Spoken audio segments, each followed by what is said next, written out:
Hopefully everyone can hear me fine. Okay, I maybe shouldn't have eaten... Oh god, that hurts my lips. Alright. Oops. I ate something hot just a second ago and I was like, this'll be nice. Holds dear is but a backdrop of constant motion. I stand before it, alone and unchanging. Good decisions were made here, right? God. Oh my god.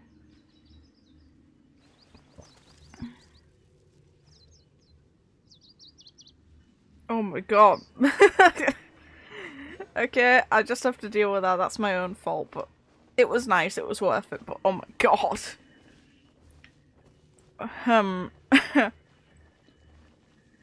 Jesus.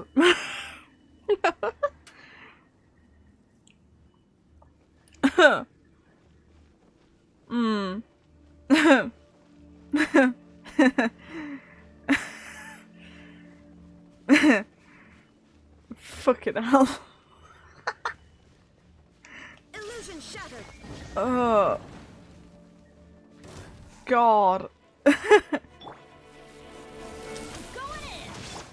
Inazuma shines eternal. Hopefully everyone's doing good. Oh my god. Give me.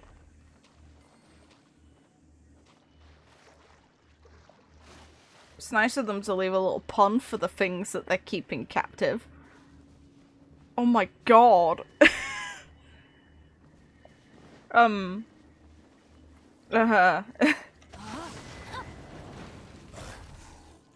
weave you a web. Midnight Phantasmagoria! Why the hell do you do that, game? Why the hell? Game. Game. Let me down. Game, let me down. Thank you. Oh, are you kidding me? Come out, you bloody git.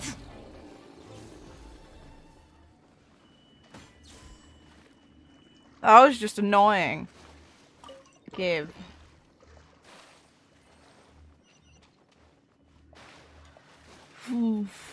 My lips are burning. My lips are burning. Okay.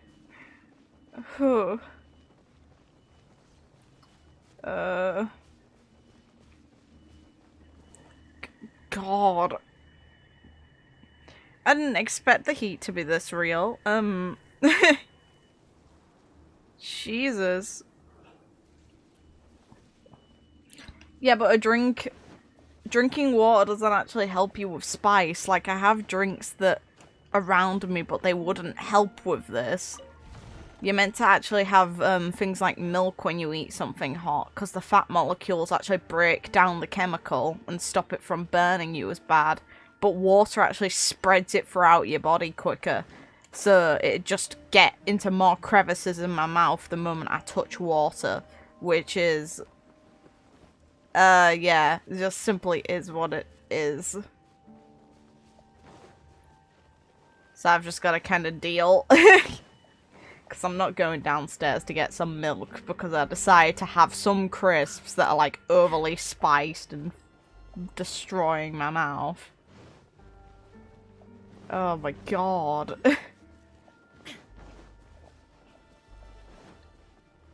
Huh.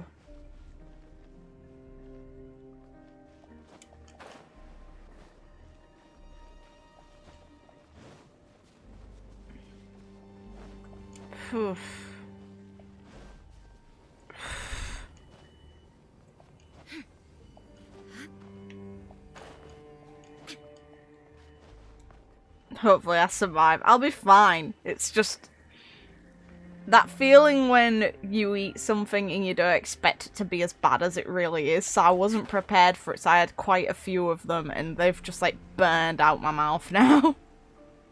I need that.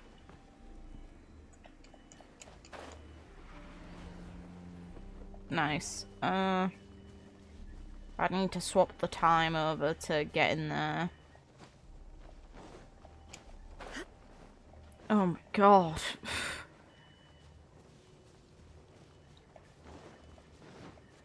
Hmm.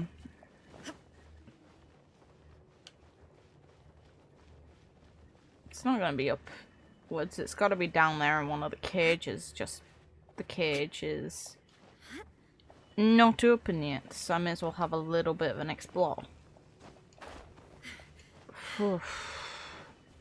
Jesus. One time my lips just on fire.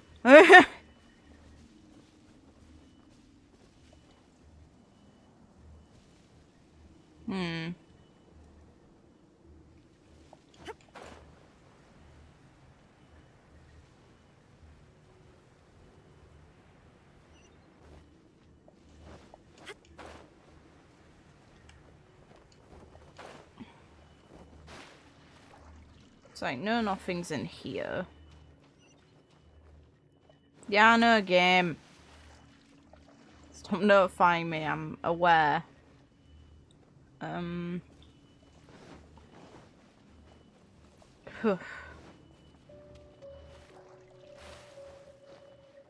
really in here either. What am I even meant to be on the lookout for? There's no more pillars for me to trigger unless I'm bloody blind. Which could be the case. Yeah, I'm bloody blind. Alright, murder. Where the hell is it?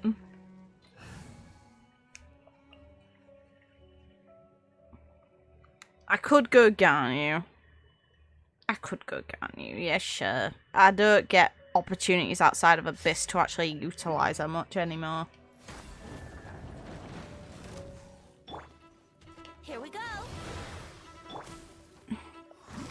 Rain outlines your I should build my Mona at some point, but currently she is housing... Think you can get away? For Rex Lapis. Rain cutter.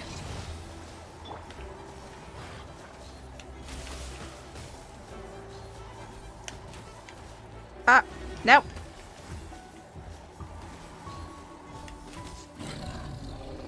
Piss off. Bad.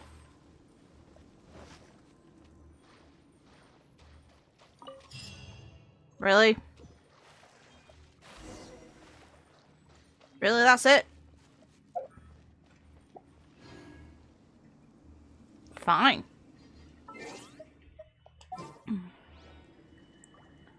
Oh my god, my lips. Oh my god, my lips.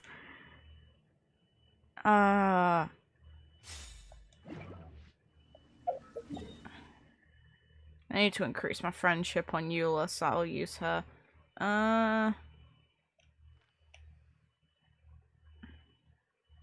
The area's marked out. I'm pretty sure are things I need to interact with. More symbol related stuff though. I need the quest location, not that. This. Whew. Jesus. I hope they actually give me these books. I'm really intrigued on what's in them. Like, only one of them. It was nice of Yaimiko, by the way, to give me a book. Well, to be selling one of the ones I needed. But it'd be nice if I actually get all of the books so I can read all of them, because that's the only one I can even read remotely. Which is a shame, because it's interesting. Shut up. Crush.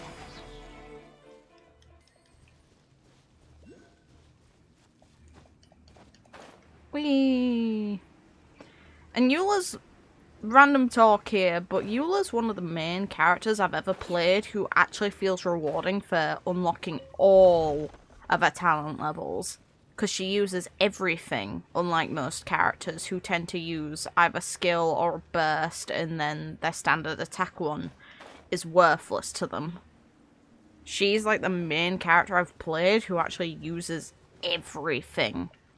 And it feels like a worthy investment. But the bloody masks from the Hurley Shells don't ever want to drop for me. So there's that.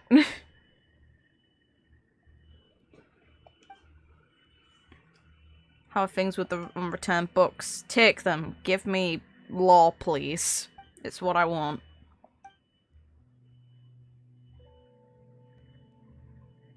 because the original, I don't know, it doesn't have the unified code for our collection use, and I can't read a word of it.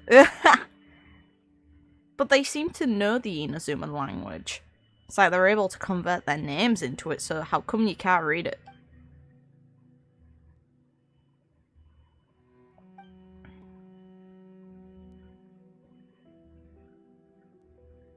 You tell Emma about the Watatsumi Kami's victory over...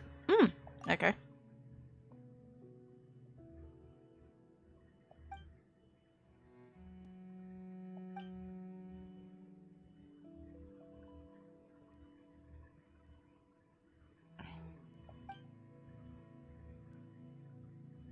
After tomorrow.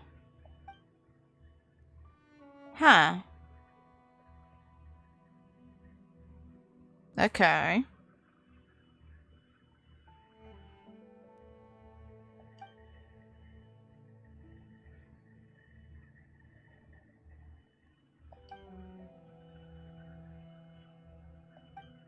You're kind of dead.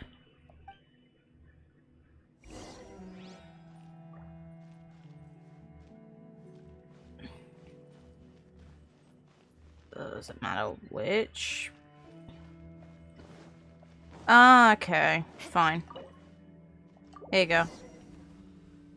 Wait, what? What?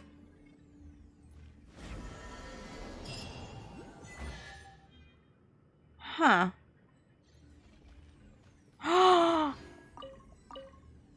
Give.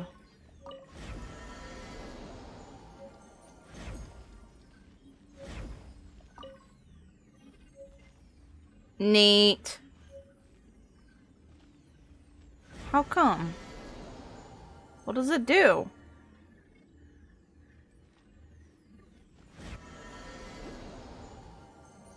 Did it? That's neat as hell. You! Come here.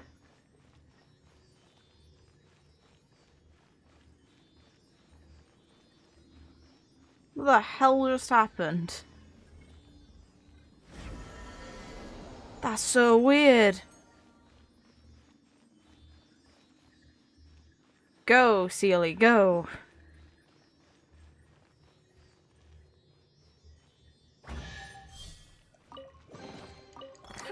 At least good luck doesn't discriminate by clan. That's still an oof dialogue. Let's have a quick look in there then. Does it change much else or just that? That's really neat. That's really cool. Give. How the hell did they make that painting? I need that in my actual life.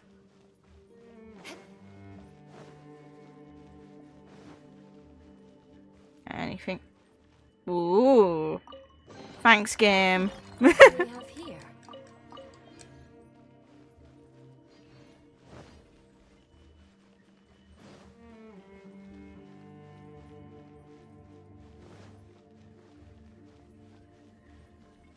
That's neat. I enjoy that. So, let's finally read some books. After I get my achievement.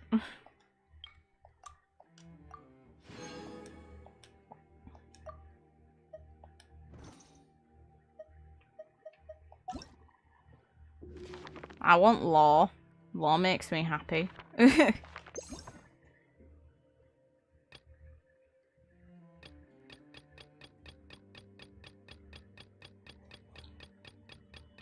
Oh my god, my lips. They're still burning.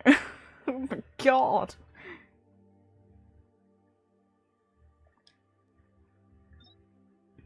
Okay. Mystery's creation conceals. The moon and the sun and moon omen reveal. Three corners in darkness. The void is the void by five saints clouded. The universe has no beginning and no end. And so it was with the land that once was. But this matters not to us, for the land that bears us no longer has anything to do with the eternity without start or ceasing. So said the lone sage Abaraku to the first sun child. We spoke to him earlier, didn't we? The sun child had long intended to punish Abaraku, summoning the sage before the throne in this manner, but an additional way of making things difficult for him before detaining him. Legend has it that the Abaraku was opened up to the wisdom by the Tokyo Omakami and was thus able to bring the light to Enkanomiya, which has, till then, never seen the sun. But the sun child grew jealous of his talents, thus imprisoning him for life. Yet, these children of the sun never considered the Abaraku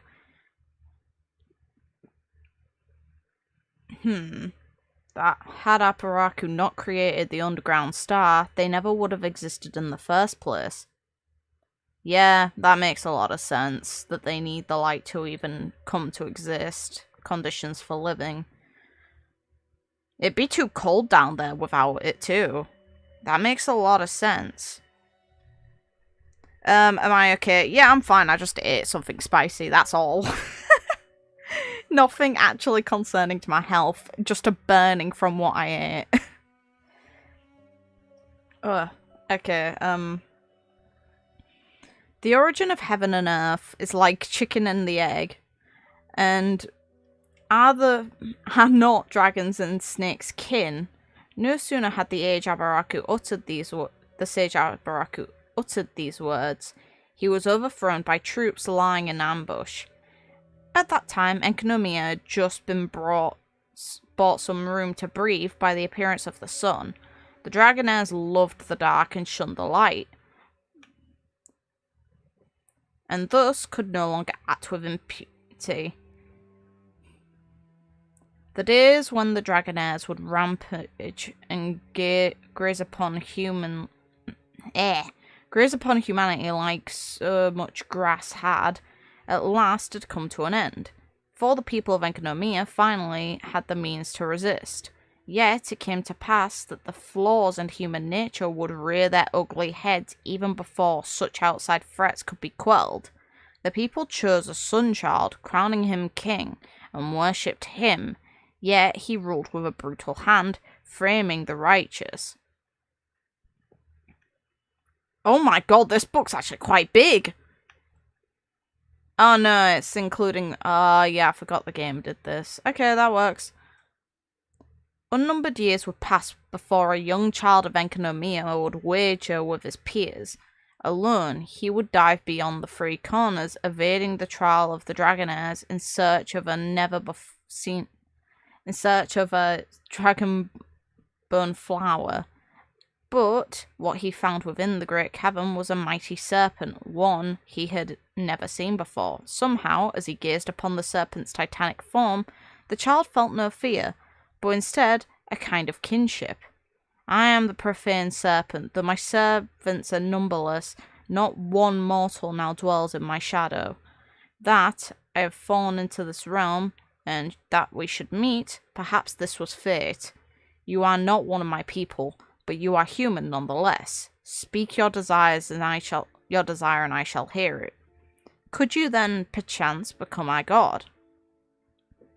Thus did they, human and serpent, go forth to face the royal authority of the Sun Child and the inquisitions of the Dragonaires beyond.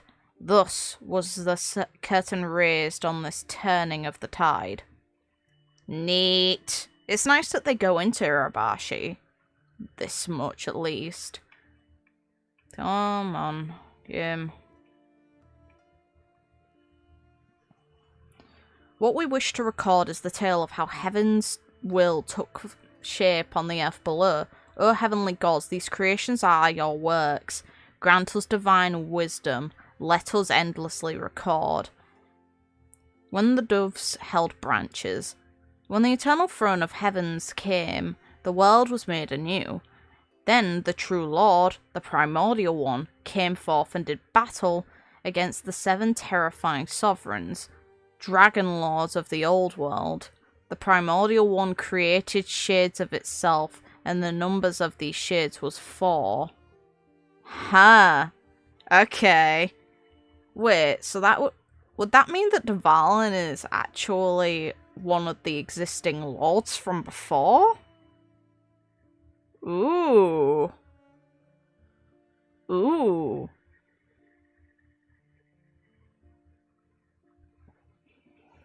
Unfeigned or the primordial one? The primordial one, I'd assume, has to be the unknown god that we saw. It's the only being that we've seen that would make sense. Though it could be something else. Unfeigned or the primordial one? The primordial one may have been Fane's. It had wings and a crown, and was birthed from an egg. Okay, maybe not. Androgynous in nature, but for the world to be created, the eggshell had to be broken. However, Fanes, the primordial one, used the eggshell to separate the universe and the microcosm of the world. 40 years after the held branches. 40 winters entombed the flames and 40 summers churned the seas. The 7 sovereigns were vanquished, and the 7 nations submitted to the heavens. The primordial one, the great sovereign, began the creation of heaven and earth for our sake. That is its creation, which it cherished most, who would soon appear onto this earth. Well, Dvalin's a dragon, that's why I wondered if he's one of the original dragons that was mentioned, or maybe they're kin. Since dragons don't seem to be incredibly common in this game, the only other dragon we've seen was created by Morax, and I wouldn't technically count him as a dragon, really, because it's a stone body he crafted. It was Ajdahar, who's just a rock spirit given the body of one. Meanwhile, Dvalin seems to be legitimately a dragon.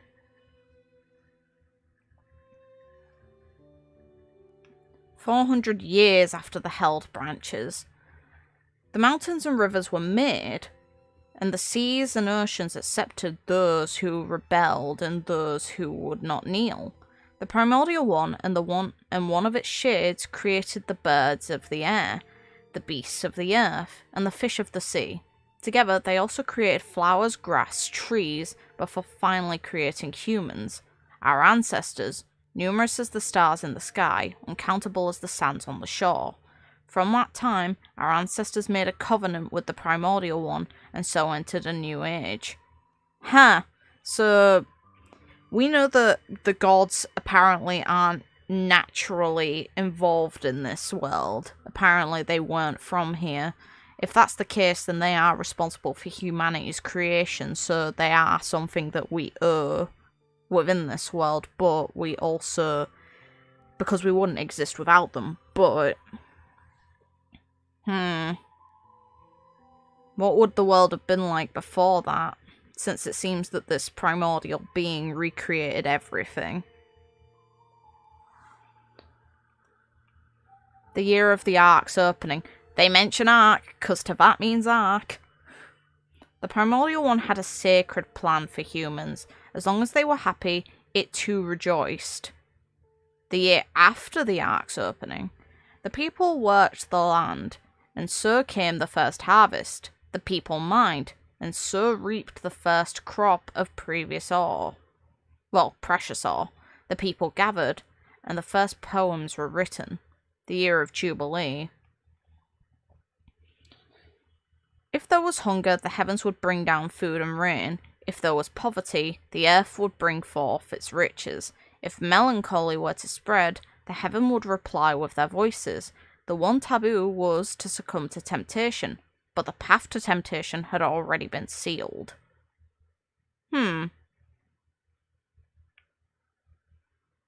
So this very much seems to make the impression that Celeste... To be fair, this isn't the first time that Celestia has been mentioned to house more gods. Even though the amount of gods seems to be incredibly limited now. Through the wars between them and who took the positions of Archons. The funerary year. The second throne of the heavens came, and war was rekindled, and it was in the world's creation that the day that day the heavens collapsed and the earth was rent asunder. Our ancestors and their ancestral land fell into this place during that conflict. The era of darkness had begun. The first year of darkness.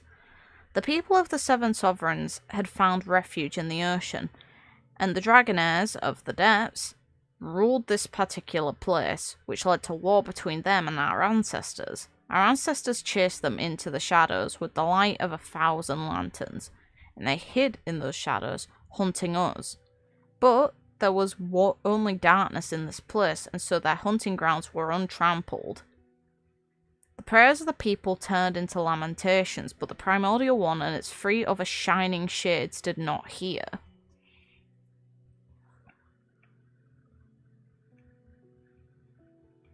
The Parable of the Sun. In the dark cavern there lived a group of people who had never seen the light. Among them was a sage, who had once seen the sun, and he told the gathered folks about what life under the sun was like, and about the great might of the sun.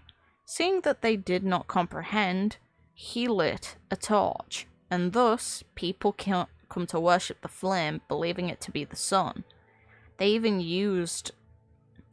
got used to a life of darkness and fire. When the sage died, someone would monopolize the flame. Using it, they would cast a long shadow over the land. The parable of the leafed lotus. A lotus that caused all who looked upon it to forget their troubles. A ship captain looking for a way back to the surface discovered a tribe of people who ate these lotuses. Some crew members stayed in that place, others rejected the temptation. Life is a bottomless ocean of suffering. We are only searching for a way home. The third year of darkness. Jeez, this lore. We knew the only ones who had not forsaken us was the ruler of time. This isn't the first time that's been mentioned. That isn't the first time a god of time has been mentioned. There's a weapon that mentions them too. Huh, so that's a legitimate thing, okay. She was the moment. She was every moment. She was the measure of 1,000 winds, and the sun and the moon. She was every second of joy, every moment of rage, every instant of longing, every minute of obsession. She was every flash of delirium. We call her Kairos. Hey! Thank you, game. Or the ruler of the unchanging world. We dare not speak her true name, secret name, so I penned it here only once in reverse. Istaroth. Makes sense. So they're proving that demonic names are the real ones, which is nice. The year of blindness. The sage Abrax's wisdom was awakened, and he unveiled a light-bringing miracle from within his hands, so our ancestors began to build the Helios, with him as their leader. The year of sight, or the first year of the sun and moon. Helios, the divine chariot of the sun, was finally completed. The white night came, and the Evernight was banished. The year of the sun and moon had begun. The second year of the sun and moon. Our ancestors sought the returning way, for surely the war on the surface had ended by then. But the Primordial One, the first throne, had laid down a ban, preventing our ancestors from finding the path home. In that case, the Primordial One must have defeated the second who came. Abrax was imprisoned by order of the Sunchild. The Parable of the Tree. The king's gardener and the tree spirit of the royal garden were in love. Huh? But the king wished to repair the beams of his pavilion, so he needed to cut down the tree with the most spiritual energy within it. The king was the incarnation of the Primordial One, and the gardener could not defy the sovereign of sovereigns, and so he could only bring his plea to the king's priest, who was the incarnation of the Tokyo Omikami. Well, Okami. The priest had pity on the gardener and said to him, "Go and cut the branches of the tree down." The gardener did so, and afterwards did as the king ordered, cutting the spirit tree itself down. Then the priest said, "Plant the spirit's branches in the ground." But the gardener said, "A spirit tree shall take 500 years to grow." The priest said, "Your one thought shall echo through the spirit tree." No. My reading pacing just got fucked. Your one thought shall echo through eternity. And so the gardener planted the branches in his backyard. In an instant, the slim branches grew. I think that's meant to be grew into a new tree, not grow into a new tree. And the new tree spirit was a continuation of the past one. For it is the god of moments who is able to take seeds and from this moment into the past and future.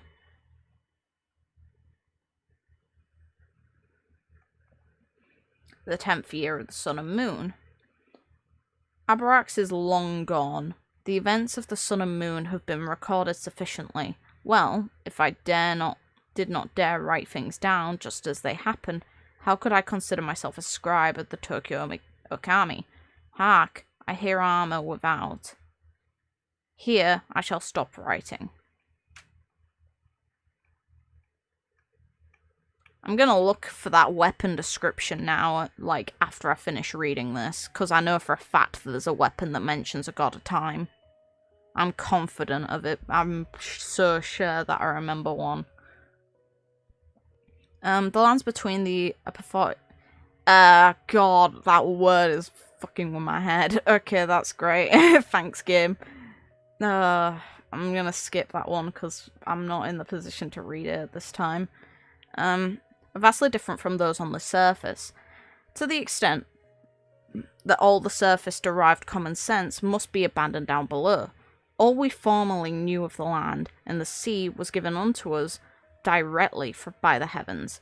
In this new world of ours, we must begin grouping even for the simplest methodologies anew. O you who come after and read these words, do not take the life you lead for normalcy. Even if, after 100 or 1,000 years, people should grow used to life down here, always remember, these days will with neither sun nor moon are abnormal. Even if some sage were to draw us the sun, there will surely be filthy wretches who borrow its light to cast long shadows over us. This book is intended to help people understand the world they live in, and to never forget our desire to return to the light. This book has been constantly edited, redacted, and modified over the years. Even the name of the book's title has changed from the Earth to... Oh god. I'm not reading the words. I'm not doing it. Later, due to the grace of the Watatsumi, the people of the depths would never refuse the return to the sea surface, but it seems like has some special meaning. Of wind and water. Byakuya-koku had no mountains to speak of, and so it is pointless to speak of them. However, our priests and sages have detected something. Even in the depths, the power of the undying wind and water still remain. The personification of undying wind is known as the Tokyo Okami, and is poetically rendered the 1,000 winds, or the 1,000 winds of time. Water, and on the other hand, is the might of the Vishap realm, represented by the small Vishaps. We have already developed a certain field of study regarding the relationship between sunfire, wind, and water. As such, both hydrology and the undying wind must be considered before undertaking any project of civil engineering. The borders of Byakuya-koku. The borders are marked out by the three corners. These mark the limits of the seesaw clash between humanity and the Vishaps. During the era of Byakuya-koku, Towers of the Three Realms were built, and these were the three corners used to harmonize the three realms.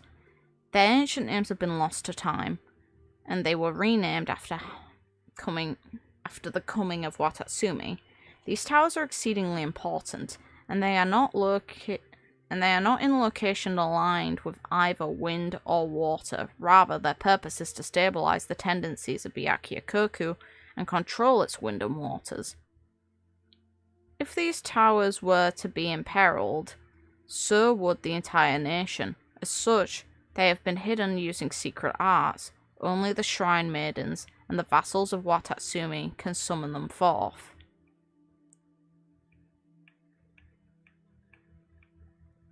May as well just go down quick.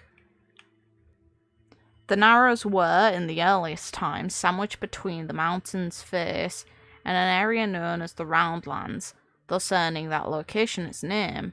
However, the exceedingly strange tectonic shifts in Byakuya caused the Roundlands to collapse into the depths, thus causing the Narrows to widen significantly. The Serpent's Heart.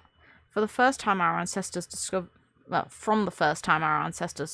this place, it had already played host to a unique phenomenon that would space itself might overlap in a certain locale.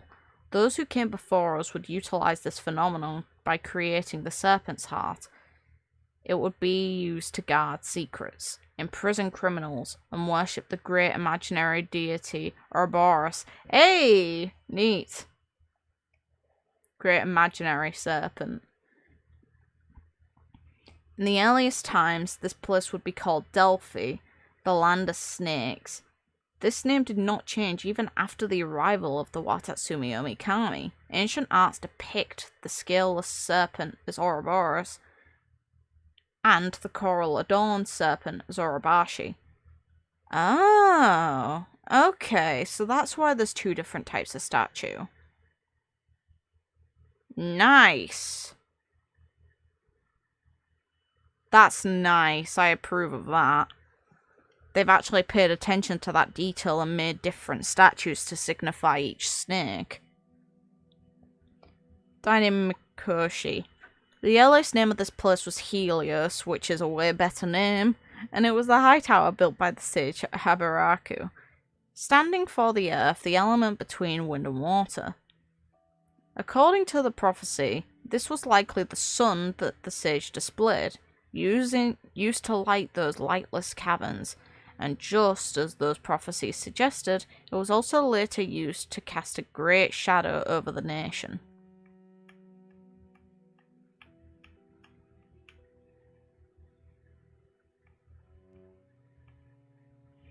Effective today, all experiments regarding the Dragonairs will be directed by the Watatsumi Omikami in person. In person? All files preceding the founding year of the Watatsumi calendar have been destroyed. Dossier serial numbers will no longer use the categories Alpha, Beta, Gamma, Delta, Epsilon, and Epsilon, which used the ancient Watatsumi tongue. Instead, we shall use Earth, Water, Fire, Wind, and Ether and Void going forward. Okay, new elements being mentioned. All quotes and notions are to be written within quotation marks. Duh. The following order of writing should be observed. File header, serial number, subject, or author. Author can be omitted, or their internal title within the research lab may be used. Usage of a researcher's ancient Byakuya / Enkanomiya name or modern Watatsumi Narukami Inazuma name is forbidden. Huh. Neat. These experimental records are not to be used for the writing of diary, love letters, or fantasy novels.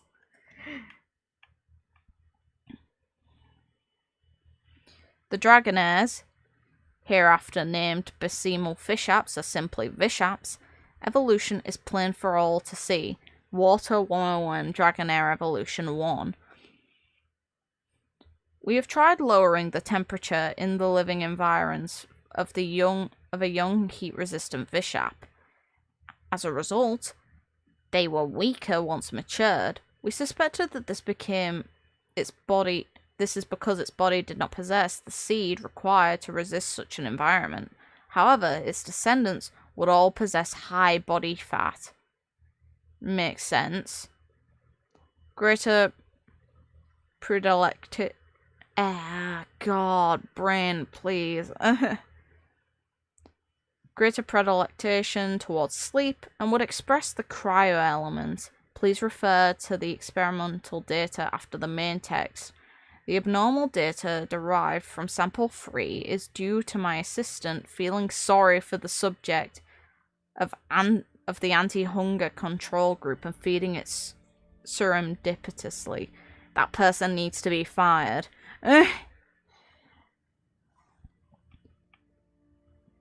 When we then place their descendants into sweltering conditions, they would again choose, like their ancestors, the heat-resistant trait. However, none of them have developed traits indicative of the pyro element thus far.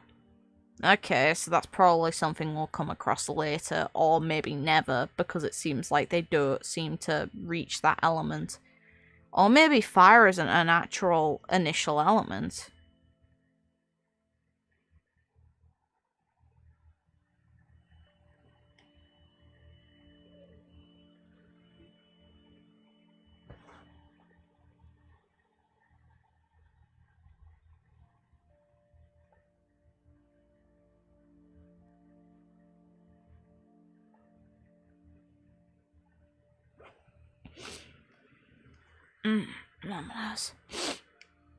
We do not have enough data to reach a conclusion at present, but we can make an educated guess that the Basemal Vishaps have the ability to awaken their seed freely before maturation.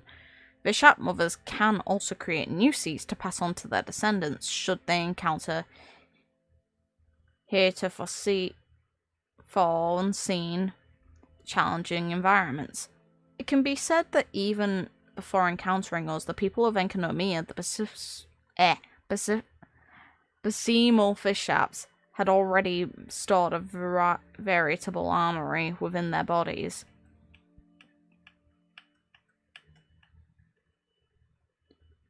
The results of the intelligence tests are astonishing. Void 207 Vishap Intelligence Research.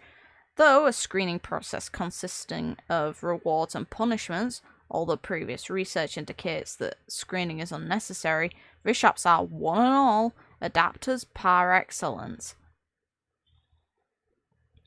The linguist capabilities of Vishaps 4 generations down are starting to approach that of a 12-year-old human student. They can talk. Okay.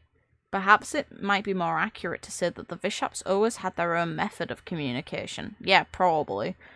And what they are displaying here is their ability to learn.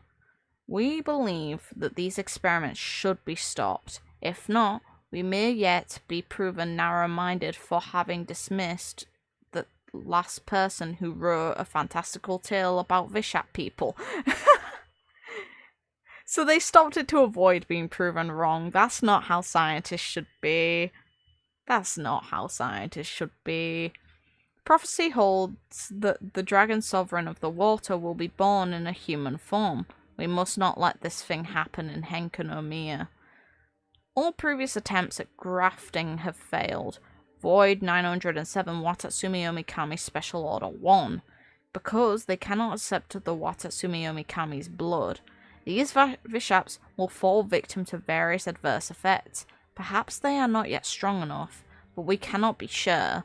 Indeed, according to our rationalized Vishap evolution roadmap, we should have already bred the strongest Vishap possible. The grafting can be considered a success. Void 907 Watatsumi Omikami Special Order 3. The rejection originates from the Vishaps having been beings of the light realm, also known as elemental creatures.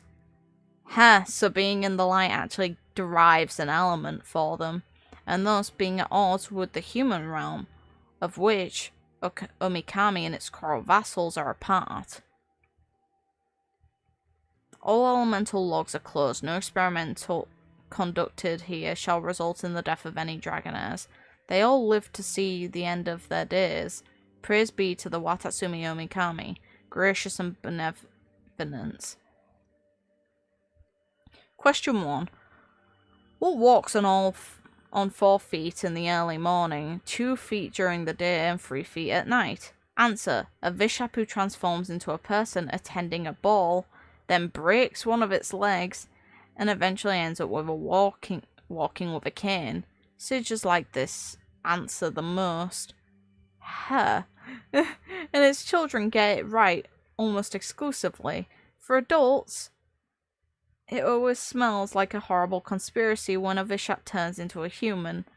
According to a prophecy of old, the Dragon of Water, the ancient lord of Vishaps, will definitely descend in the form of a human.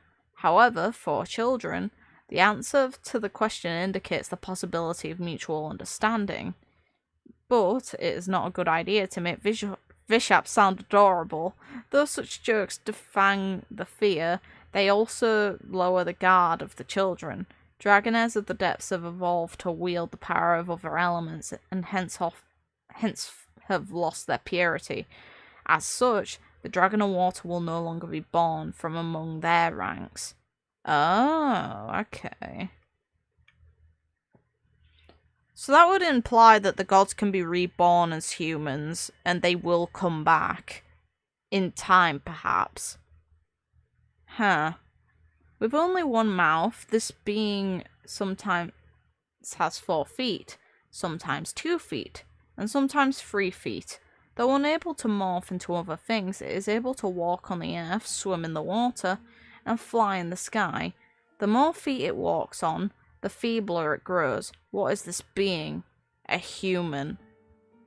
Humans crawl on hands and feet as babies, walk on 2 legs as adults, and use a cane as elders. The answer is undoubtedly a human.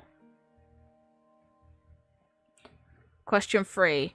What talks with only one mouth but walks on 4 and 2 feet?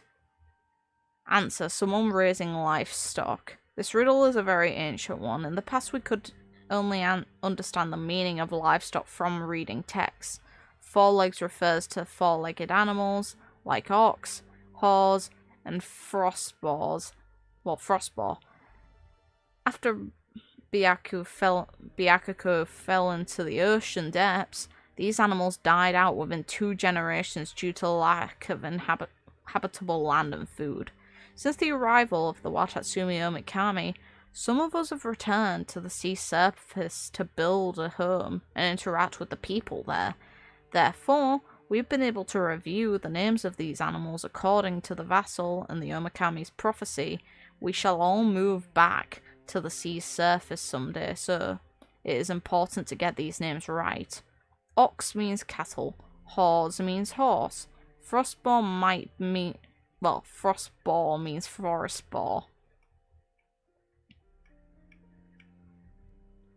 Who are the 2 sisters who gave birth to each other night? Answer. Day and Night, or White Night and Evernight. This riddle is easy to understand. It alludes to the succession of day and night, which in Byakuya Koku means the cyclical,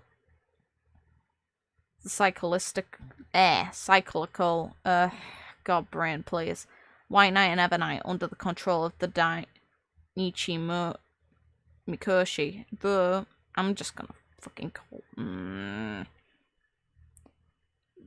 Words are failing me right now, and it's doing my head in, and it's getting on my nerves a lot more as I progress. It's because I'm tired. Though I am enjoying this, so unfortunately, I'll just read over it again if I forget anything. Oh well. The land was in everlasting night before the Dainichi Mikoshi was built. The light of day that people had seen has remained unchanged. By the way, the 2 special astronomical phenomena of Byakuya Koku, the mirages and the sin shades, were at first indiscriminately referred to as Okay, Eidolons. That's a word I didn't expect to come up here. Okay. And seen as two sides of the same coin. It was not until the arrival of the Watatsumi Omikami that the people of Byakuya Koku were able to understand the two phenomena and name them differently. Though the sun did not shine upon Byakuya Koku, the mirages that appeared in the White Nights were named Sunfire Phantasms, and those, in the Evernight, Ghostfire Phantasms. As time went by, both of them came to be referred to as Sunfire Phantasms, for they are essentially the same thing. Question 5. I am the Shadowborn of the Lord of Light. I am a wingless bird that rises from the earth to the sky. Those who shed tears in my presence feel no sorrow in their bosoms. Away with the gentle breeze I fade, and thus end my fleeting life. Answer. The answer is smoke. Birds are winged creatures, and it is normal that they are not seen in Enkanomiya. God, some of these are just really obnoxious. Oh, I'm fine. It's just my brain is frying a bit because some of these riddles are really kind of obnoxious. But hey, it's fine. A father has 12 children. That's a lot of kids. Jesus Christ. Each then give birth to 60. Okay, never mind. That's a lot of kids. Ugh. God. 60 daughters of different appearances. Of them, 30 are pale and 30 are dark. That's a bit racist. The whole family, knowing not death, will only fade.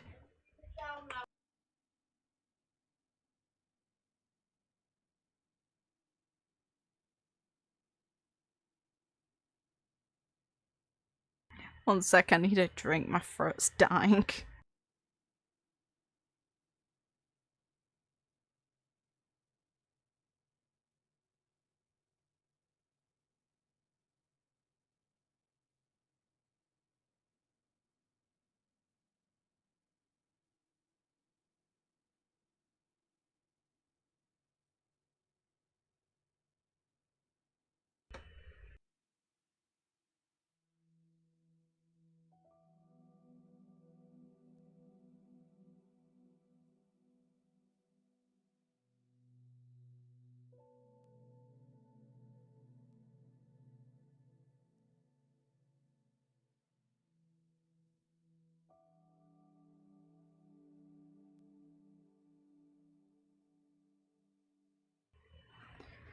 Okay, let's continue reading that now. Okay. Of them, 30 are pale and 30 are dark. The whole family, not knowing death, will only fade away. Who is the father? Answer. The answer is the year. The people of Byakuya Koku may find the part about the 60 pale or dark grandchildren a bit confusing, but everything will start to make sense once they crack question 4. There used to be a sequel to this riddle in ancient times. It roughly said that every granddaughter would give birth to 12 descendants. That's a lot of bloody kids. And each of them would then have 60 children. Every such child would later give birth to another 60, who would go on to have children of their own. This would continue until at last all the offspring together give birth to the one and only primordial child, Tokyo Okami, the mother of 14 billion years. Ugh. Watatsumi Omikami forbade people from spreading this riddle. Appendix. Historical figures, their traditional names and Narukami-style renderings. Kairos. Tokyo Omikami. Something Eris. Arisu. Abrax. Abaraku. Charon. Ka. Spartacus. Zapata. Emma. Something Koi. Antigenos. Anti. Blank there. Erebus. Eboshi. Some of these names aren't... How long did humanity live? Is it physically possible to have that many children? Yes, technically it is.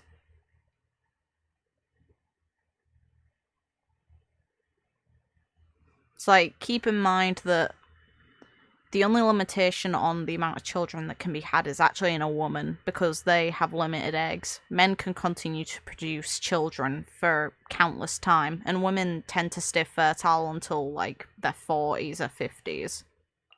So you can have, technically, worst case scenario, around 40 kids, maybe 50, 60, and that's without them. It's like, because we've heard of, unfortunately, instances in the real world of people having children at 9 years old. I don't remember if that's the youngest recorded age, but that would mean people can have 40 children without them being twins. Around abouts. Within a single couple, which is kind of awful and scary. If anything, technically more, because it's only 9 months for a child to be born. So yeah, no, you can have a lot of kids within a single pairing, but you'd have to start almost immediately, which is scary in and of itself too. Absolutely not. I'm good. This conversation has taken a dark turn.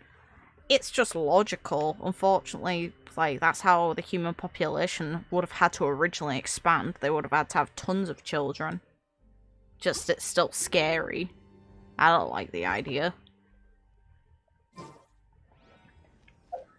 Now, there's another quest I need to do. I've marked out spots on the map that I think could be maybe tied to it, because there's areas that need to unlock using the sigils, so hopefully it's relevant, because there's nothing else on the maps that kind of imply that it could be linked.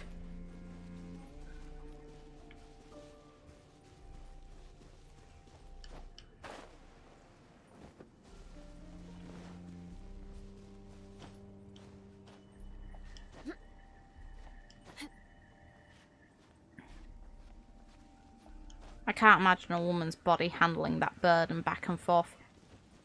I'd like to hope not, but I'm pretty sure that...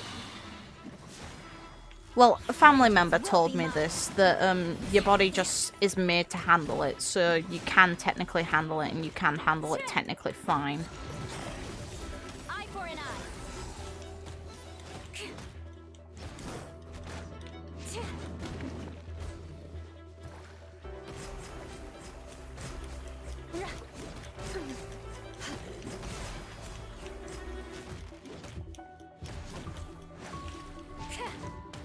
Look at you, Foozhound. I'm a rock.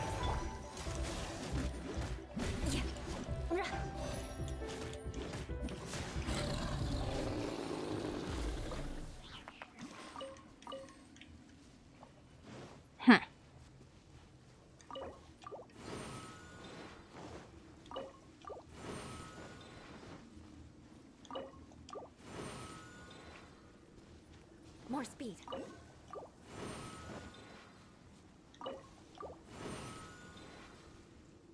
Yay! I was right. Nice. Diona voice lines be gone. To be fair, Diona is really annoying. My name is... Abaraku Helios Forger. Yep.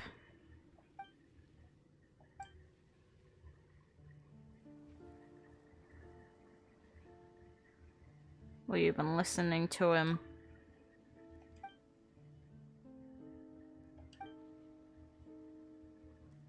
The Helios is the big thing in the center of this area that lights everything up, Paimon, because we got a book.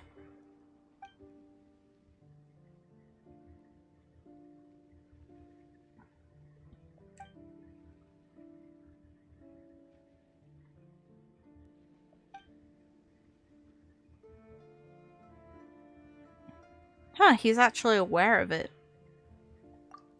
Interesting. Only some of them seem to get awareness on it. The spirit seems disturbed.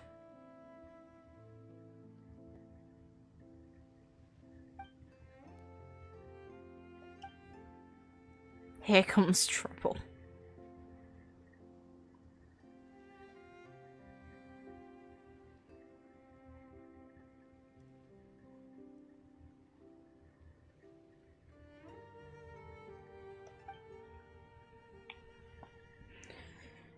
Still possible, but I can't imagine a woman considering that under normal circumstances. Well, if a person doesn't believe in, you know, getting rid of a child and has a lot of sex, it's kind of bound to happen. As horrible as that sounds, if you don't believe in removal of a child and you are careless with it, then it could happen. It could happen, and it's scary. Take these articles that carry my remnant thoughts with you. They are, however, monsters abound who keep my soul entrapped, and they will swarm over once an object within my soul rests is removed. This matter is perilous. Tell me once you are ready, traveler, and we shall begin. Huh. Okay. Let's go.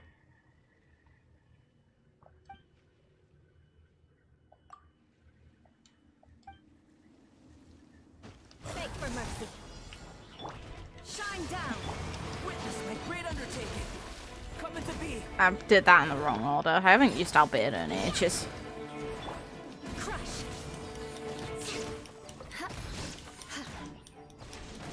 I condemn you. Now you shall perish.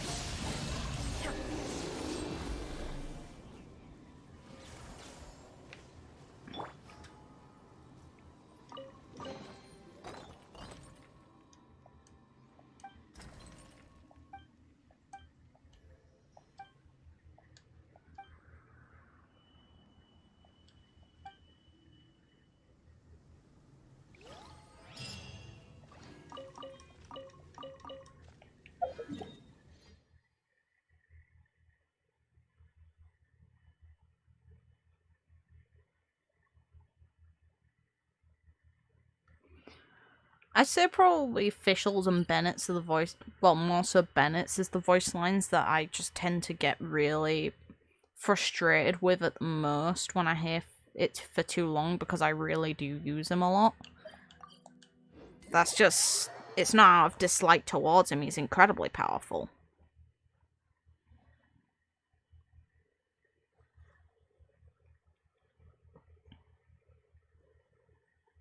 I wish there was an option to turn it off. Same. What the hell was that item?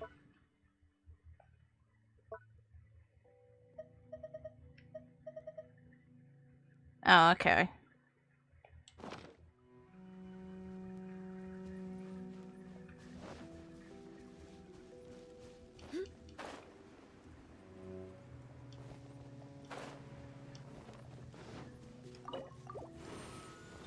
I'm gonna need to probably find more bloody sigils. Yeah, I need to find more bloody sigils. Meh. Screw you too, game.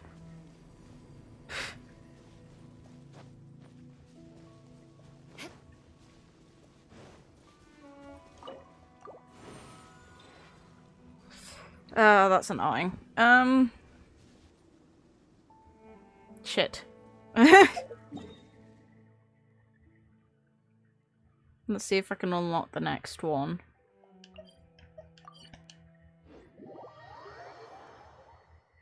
Benny's Adventure Time Adventure Team Assemble. Yeah, his voice lines are just really annoying.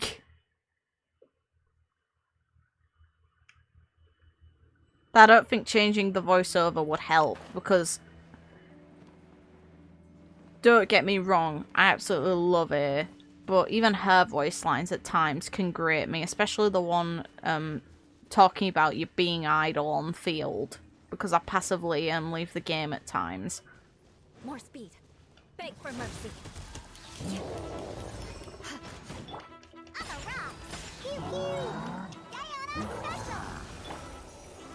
Flood of frost. Shudder. Eye for an eye.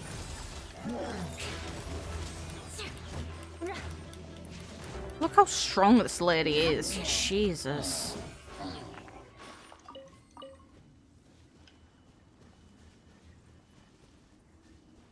You only hit like a ton of bricks. It's nice. Where did I find it again? Not down there.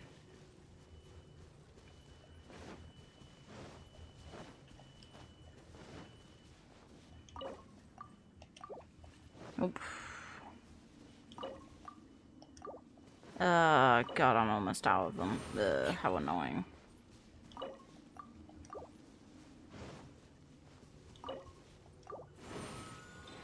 Bleh. Fine. Leave me alone. I'm uninterested.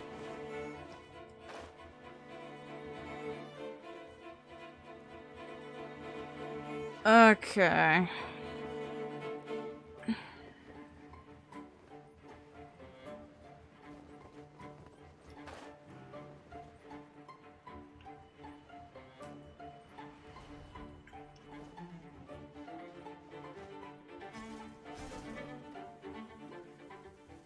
The game almost like threw me back. Don't do that.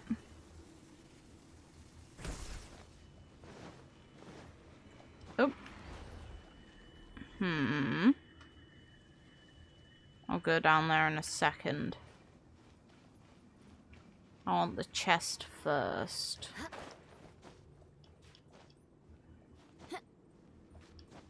Game.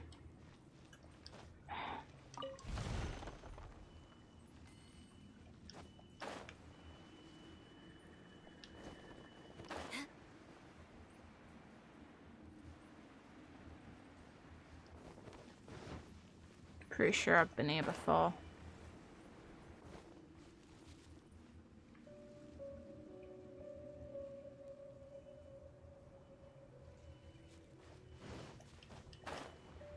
Did I not?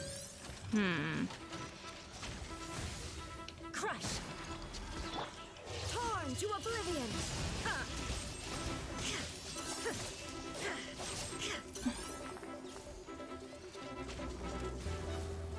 Illusion shattered. Freeze to the core. Shudder. Rack and ruin.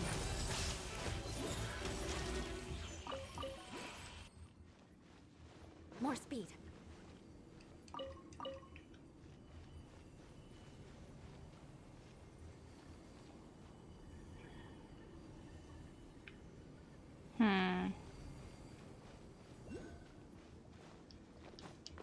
I'm gonna have to probably go surface level to find the one. Yeah, it's surface level. Okay.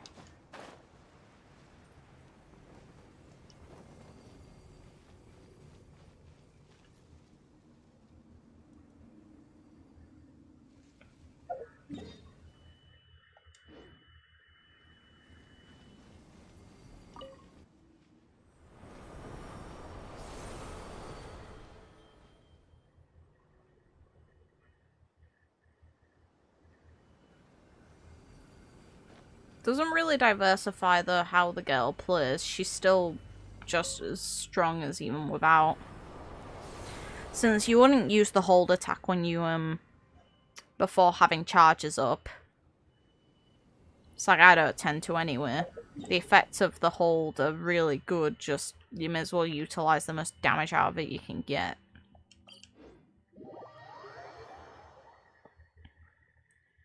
It just sounds like that name. I just really like the fact it sounds like it. I'm pretty sure he's not actually saying it. Or at least it's not intentionally meant to be that name. Is it up here? Because the game's not giving me choice on what I need to progress.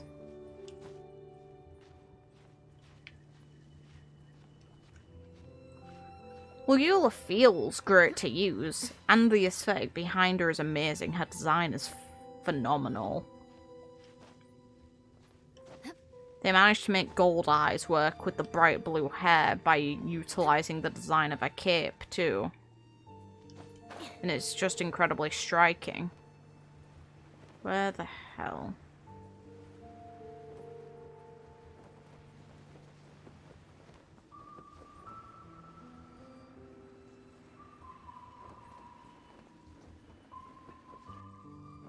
Not skyward.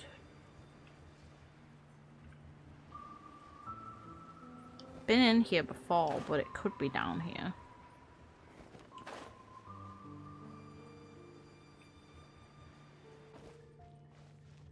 The thing is that I have been in here before, I would have noticed, wouldn't I?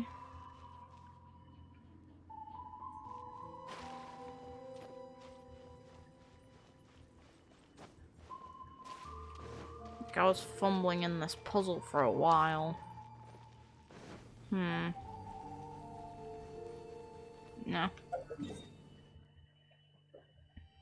I wanted to pull for a weapon, but I'm saving for Zhongli and Yaimiko. Meanwhile, I'm just saving for Yaimiko and potentially Kazuha. I've got enough for one spark. One guarantee. Will I have the ones I need to finish off? This one. Will I have to keep running around? I also still need to grind a crit helmet for my Eula. She's not got a good crit rate on her, but I'm not getting very lucky with it, but simultaneously I'm grinding other stuff. Like, for actual talents. Which aren't really as luck-based, so... logically, I'm rolling for those more. One. Nice.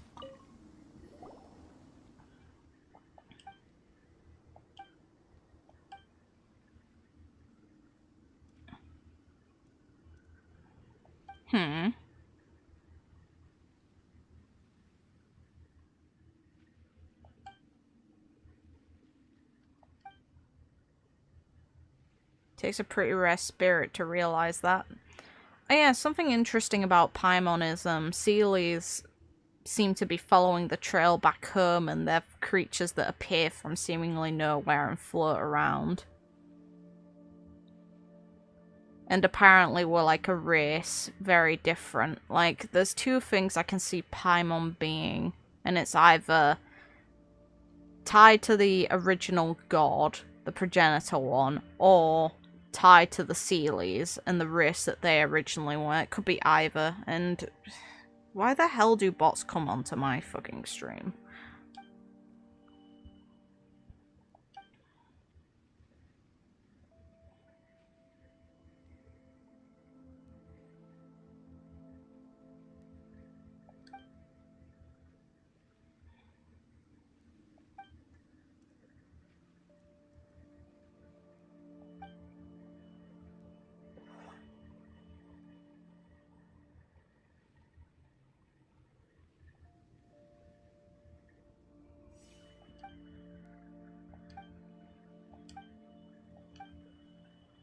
In a very high place.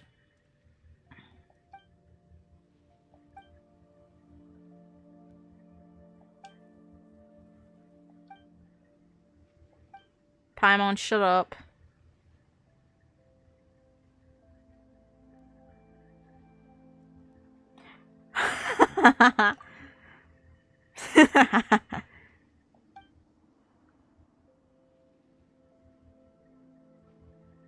Paimon. Jeez.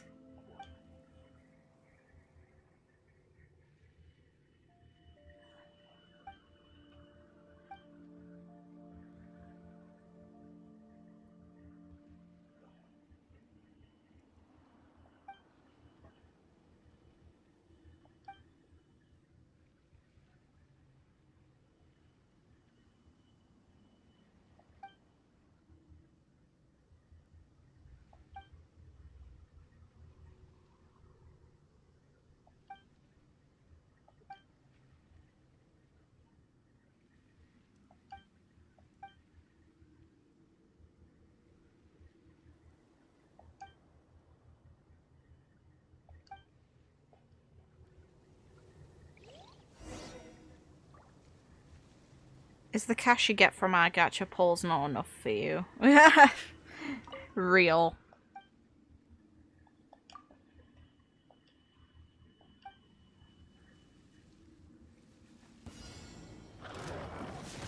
Oh, god damn it.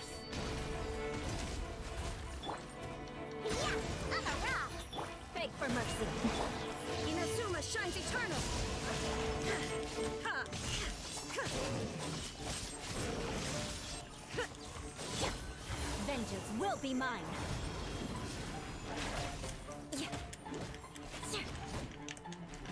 Eye for an eye.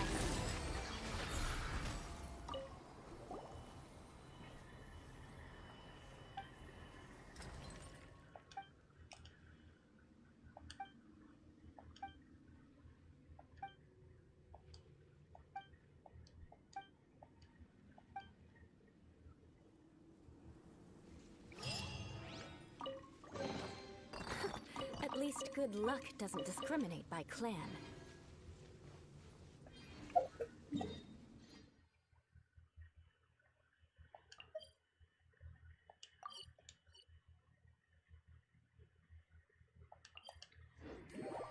God, now I've got to find a bunch of crap.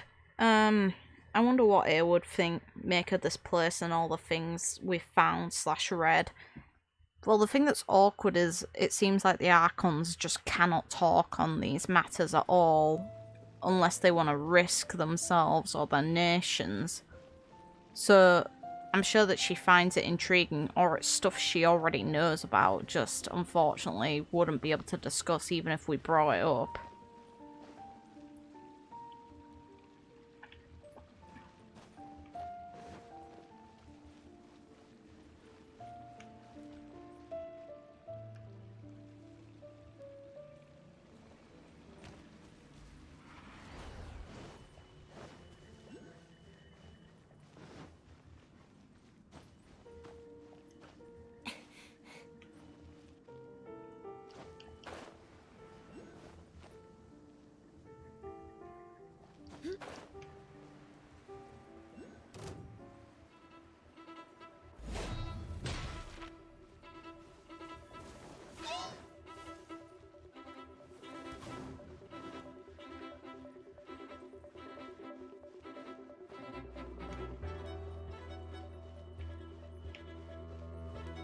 More speed.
Bye-bye.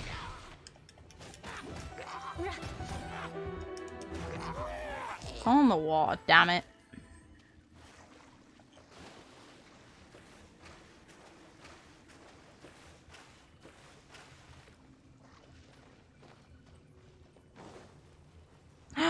Big Manta! I love the Manta rays. I've managed to get the gold one already, but I want the big blue one to be able to be in my fishing pond. Like it if the game didn't do it in reverse. Come on. Yes. Please be an ornamental, please. It's taking a while to bite, jeez.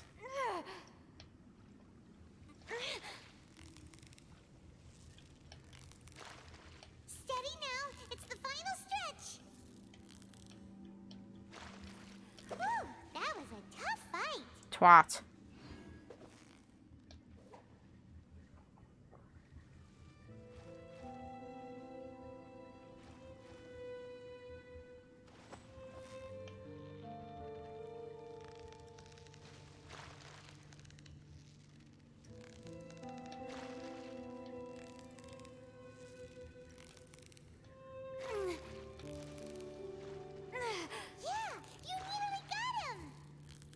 So the blue manta's the only thing I'm actually not got that's... It's the only one I've not got as an ornamental fish, so it's the only one I can't display out of all the fish in the game.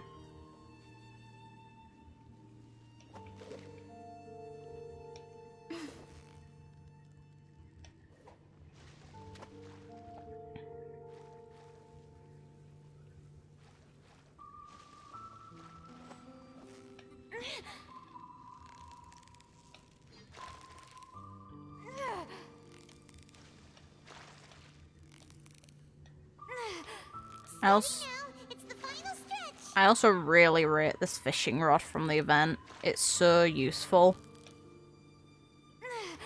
Whoa, nice catch. It also saves me swapping for each region. Because its effects are universal regardless of where you go. So if you missed the event, you kind of shot yourself in the foot if you ever aim to do fishing.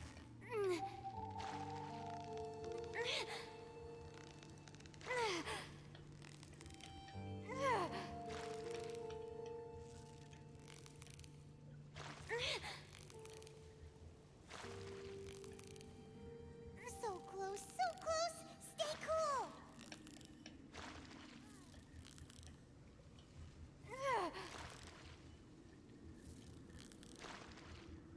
Paimon thinks you've earned yourself a new title, Favonius Fish Catching Extraordinaire. I've got 2 of them now. Big mantas! Please. I just want one of you to be terrestrial.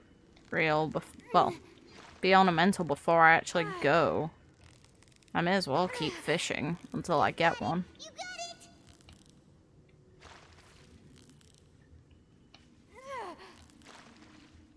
Whoa, nice catch.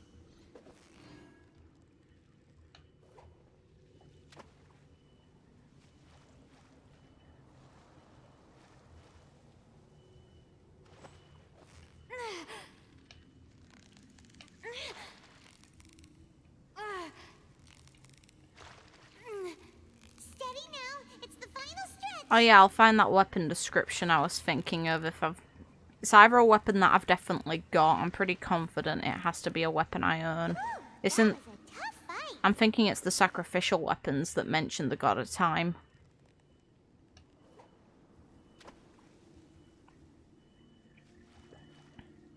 And hey, welcome.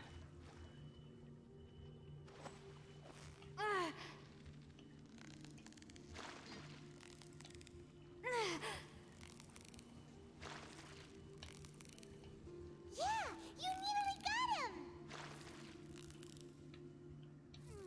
Whew, that was a tough fight. Come on. Give me terrestrial... ornamental fish, please.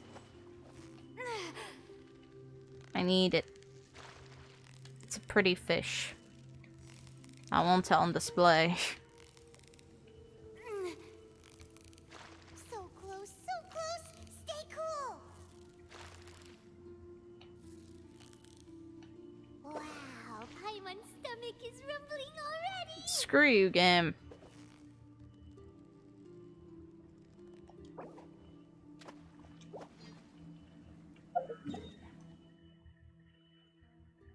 Okay.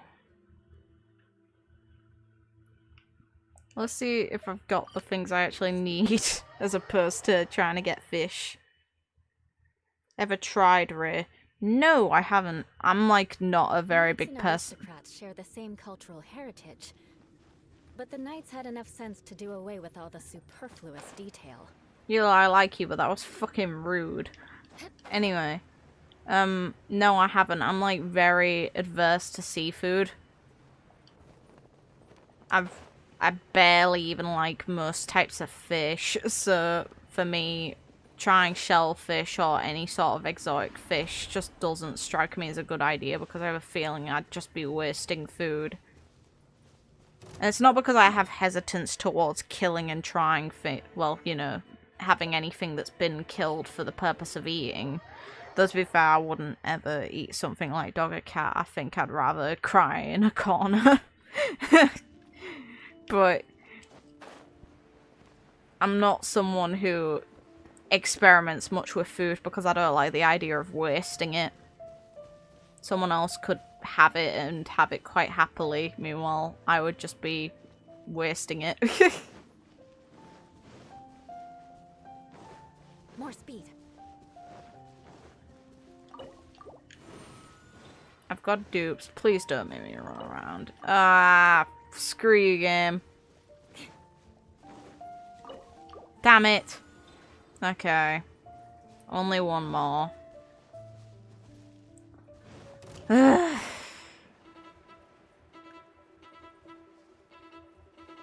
I want to catch that manta too, but we can't.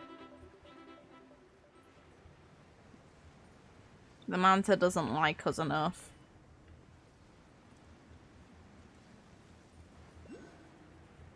Oh. Please be the right one. Please. Save me time.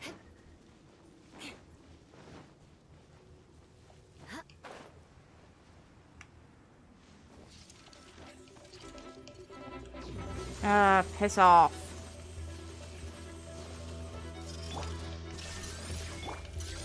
Feel this ancient power. Shudder! The odds are against us. Can't handle your drink. Huh. Pew pew. Yeah. Crush!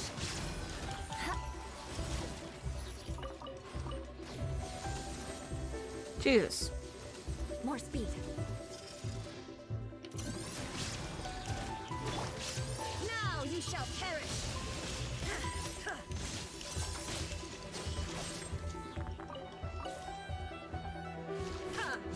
There is no escape!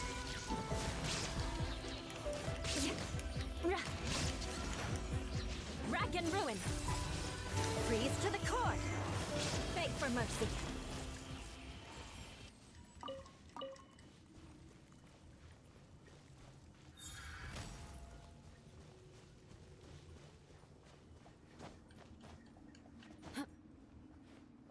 Game.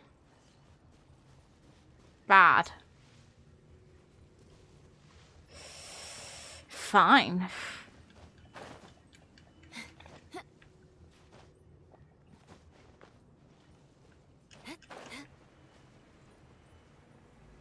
Please be the right one. Nope, it's not, but I'll take it anyway. That's annoying. Don't jump down in the wrong spot, please.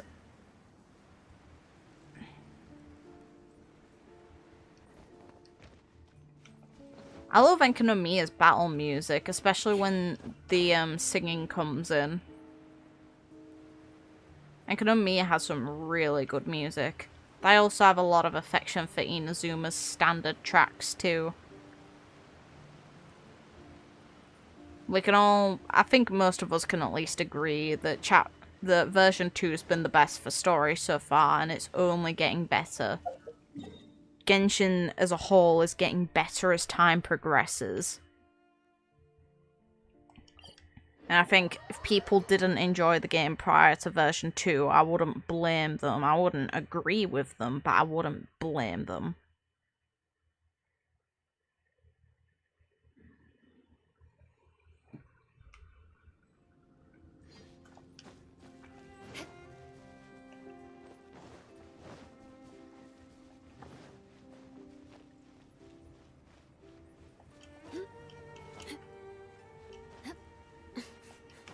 Not the right one. Come on, game. Be merciful to me.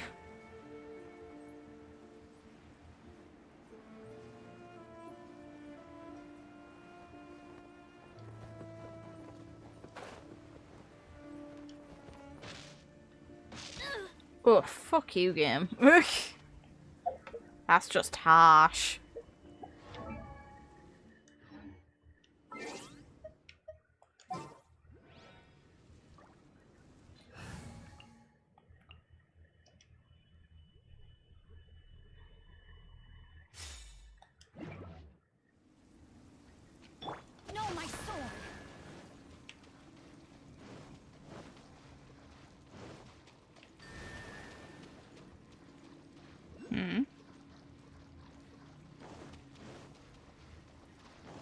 At least this one's the right one.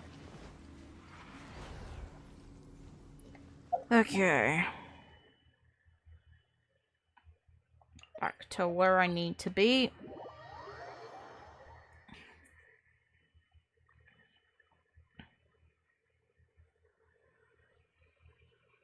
The one thing I'm hoping for is that we get more enlightenment on Anna's sister. It's like, that's a personal want, though. Whether or not we get that, regardless, Venti is a character who we've gotten very limited information on. Despite he was the first Archon we met.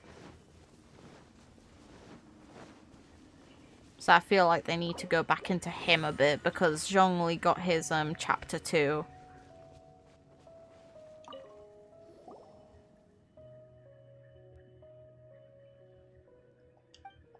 I already know about you. We already know what it is. And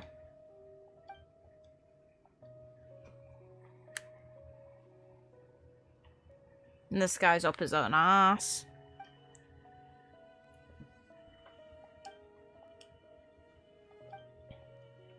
You were betrayed.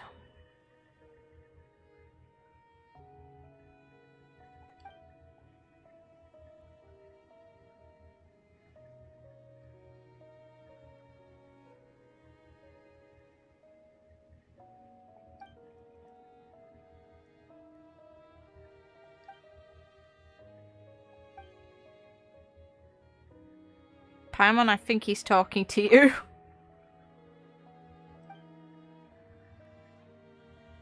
Huh. Okay.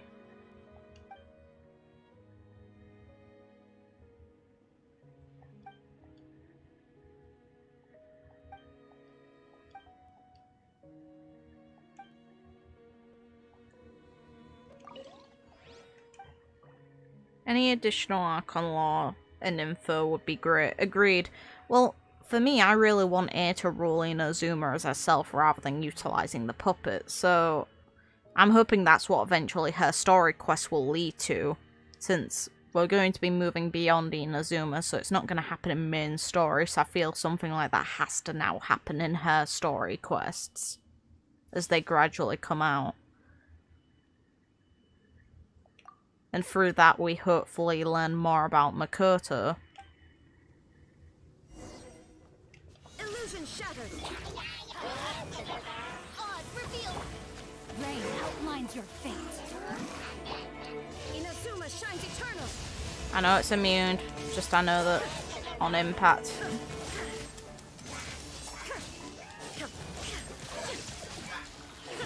Teamwork is dreamwork. Why? Witness the power of Gugwa. Huh?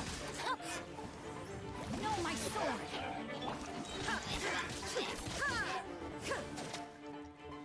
Now you shall perish.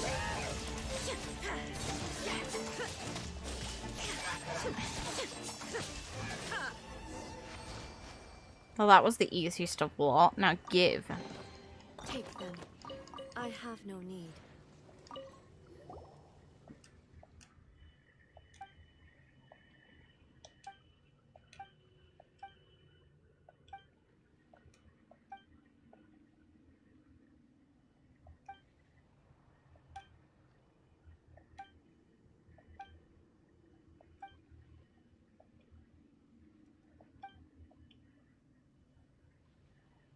Best not to eat them all the same. Oh, God.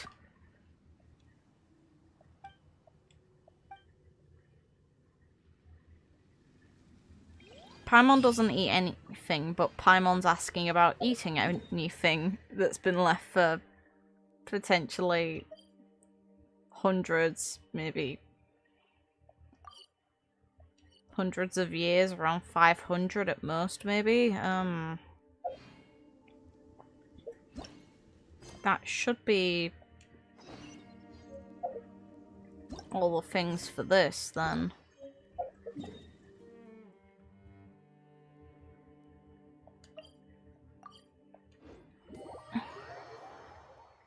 Paimon eats the player's money. Real. Maybe Ye will take over Inazuma's leadership and the puppet can become the Hmm.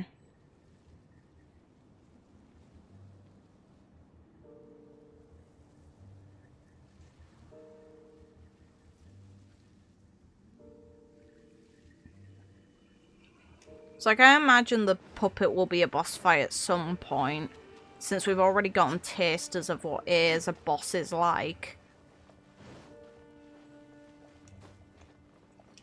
If anything, it could be in the chapter 2 of this girl's story, since Zhongli's chapter 2 had a boss fight. We got Ishtaha in it.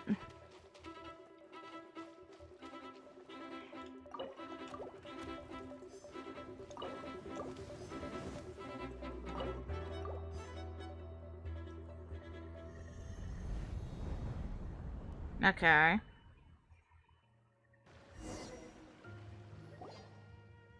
The offering's done. I hear things attacking. Look at the tag record.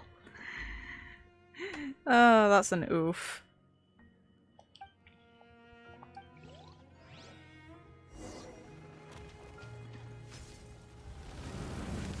Oh my god. Oh my god, go, go, go, go. uh...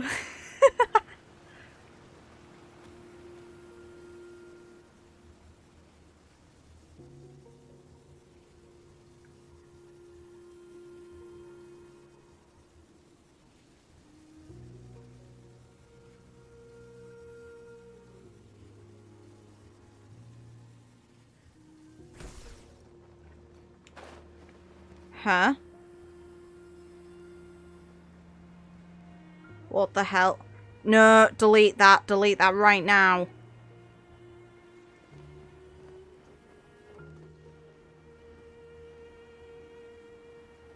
I didn't realise you were discussing leak content. No. God, no. No leaks allowed. Delete all of the comments relevant to it. I don't want to read that again.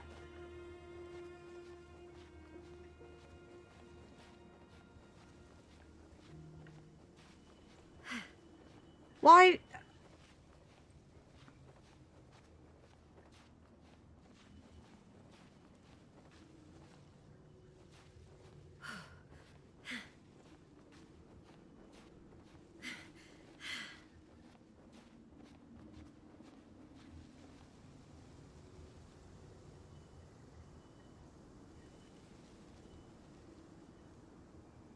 I thought you were just talking in general. Never bring up leak content ever again. Not on my channel. No thank you.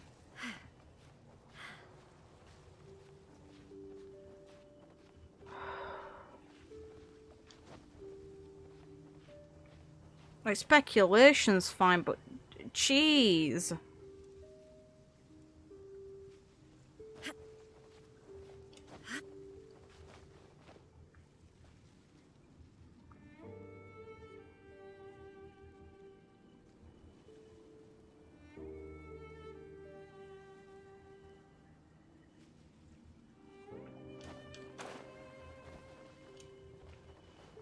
Don't mention any further. I don't want clarification on what you were meaning or not. I mean it. Don't.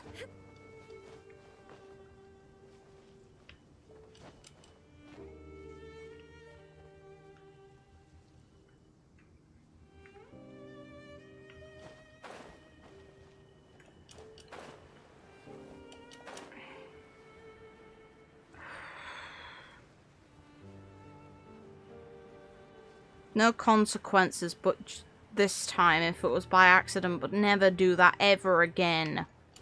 No, I don't know anything about leaks. I haven't paid attention to anything like that. I intentionally avoid them. That's why my Twitter's full of blocks on words. Stop talking.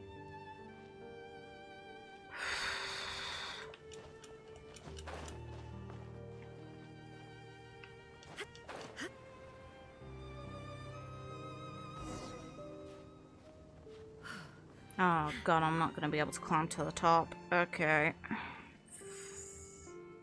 Fuck's sake.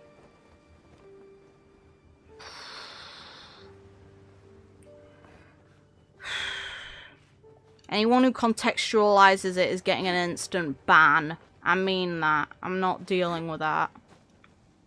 I don't want any more information.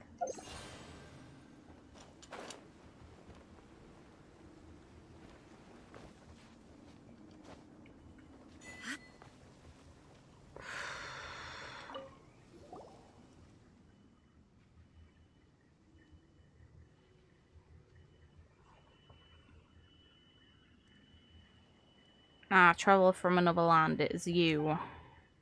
Thanks to you, my soul has become whole. I can recall everything. Incredible. Good. Good for you.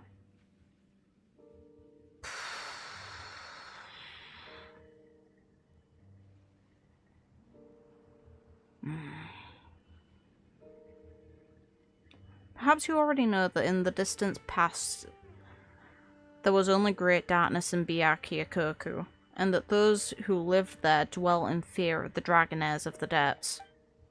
Back then, it was I who organized the construction of the Mikoshi, and thus did Byakuya obtain a cyclinical day and night, and thus did the name Byakuya come about. It was said that now that Dainichi Mikoshi has been built, through this land is in everlasting night, we can at least tell black from white. How mortifying then that before the shreds of my soul were reunited, I could not even remember that day, and that the people crowded around the complete Helios. I'm just going to call it Helios. Helios is a better name. Stop discussing the subject in my bloody chat. It's getting on my nerves now. Stop. No more comments on it.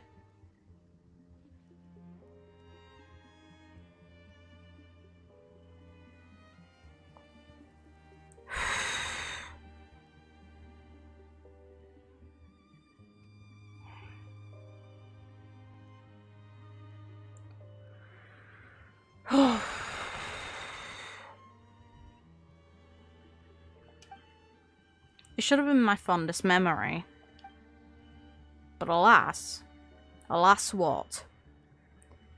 When Helios was built, the dragonaires were defeated, repelled by the light that they were unused to. Thus did the people regain peace of mind. But the moment peace began to reign, the human heart is hard to comprehend. Who knew that they would have begun to nurse such evil intent? O travellers from afar, I am certain that you know how ferocious villains will seize for themselves riches and power if given the chance, more than they ever deserve. And so they use the people, leading them onto worship of the Helios, leading them into the folly of believing in such vain and dead objects. In the end, they even proclaimed the ruler of the Sun Child Pantheon over the land. Indeed, there will always be a young infant chosen to be the Sun Child. Of course, such children would not have been of age to understand the world. They would not have been fit to rule, and so they served as puppets going along with those who pulled the strings in the background. I wanted to oppose this, but I was accused of high treason by the Sun Child under their control and imprisoned here. Ah, the Sun Child. But wouldn't the Sun Child eventually realise that they were being manipulated? And that is why no Sun Child has ever reached maturity, for it is as you say, grown-up people are not easily swayed by villains. The hallowed Sun Child, their birthright begun, on Pegasus they shall ride for the feast of the sun. Surely you don't mean Psalm 1 of their birthdays? Yep. Yes, they would be taken to the inner sanctum of Helios, dressed up as those attending birthrights and in high spirits. The thing hidden under here is related to them. The bridle is proof that one is indeed a child of the sun. I hid it in here, thinking to someday hand it over and alert the people, but now I suppose such a deed is meaningless. Traveller from another land, I was neither able to protect those children nor this nation.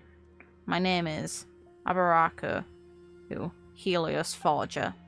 I organized the construction of the Helios, 'Twas I who hung a bright mirror on the high amidst the ever night, and I thought myself a genius. And such talent I had, such ability.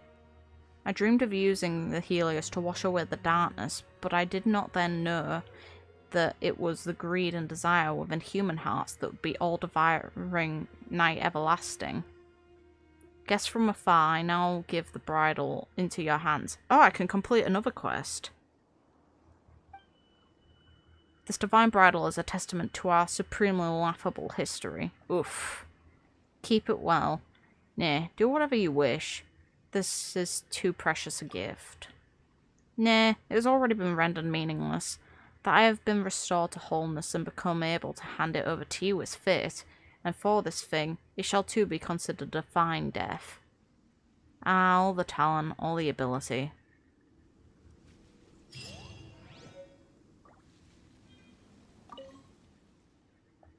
But what use was it? Oof. Okay. I wonder if there's any other quests after this for this area. Like, I didn't find any others. It's this one.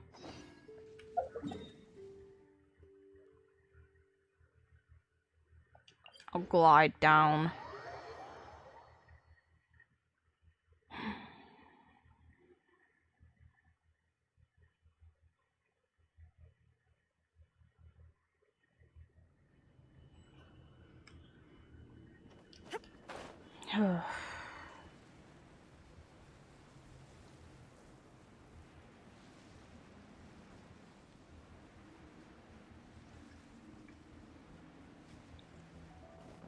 Sorry if my mood is off, but I'm incredibly frustrated right now. I'm incredibly bitter. And I don't like to have this sort of attitude when on stream. And I'm okay, just as said, bitter. I don't mind continuing for a bit. If anything, there's another quest beyond Enkanomiya that I can do after, if there aren't any others in here. Have you found the bridle? Yes, I have. Could you let me have a look at it? Go ahead. Wait a minute. I want the description for it.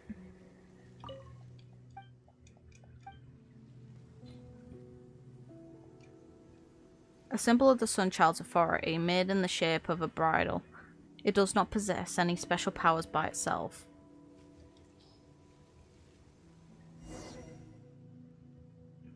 The genuine article, indeed. I never thought the day would come I might lay my eyes on it once more, traveller. Tell me, whence did you get this? From Abaraku? From himself? How strange, I remember clearly that he was a great figure from the days when our nation had just been founded. But it was said that he planned to usurp the seat of the Sunchild and was branded with the crime of treason. Crime of treason. But since you say that you obtained it from his hands, perhaps there are hidden things at work that I do not understand. So fate has decreed the bridle should resurface here. I can recall the faces of those children already. This way, I might finally atone for my failings. Traveller, please place the bridle within the pool at the locus. With it, we can surely revivify their souls. Yes, that they may be made whole, and that they may walk the path to the next life. Hail. Okay.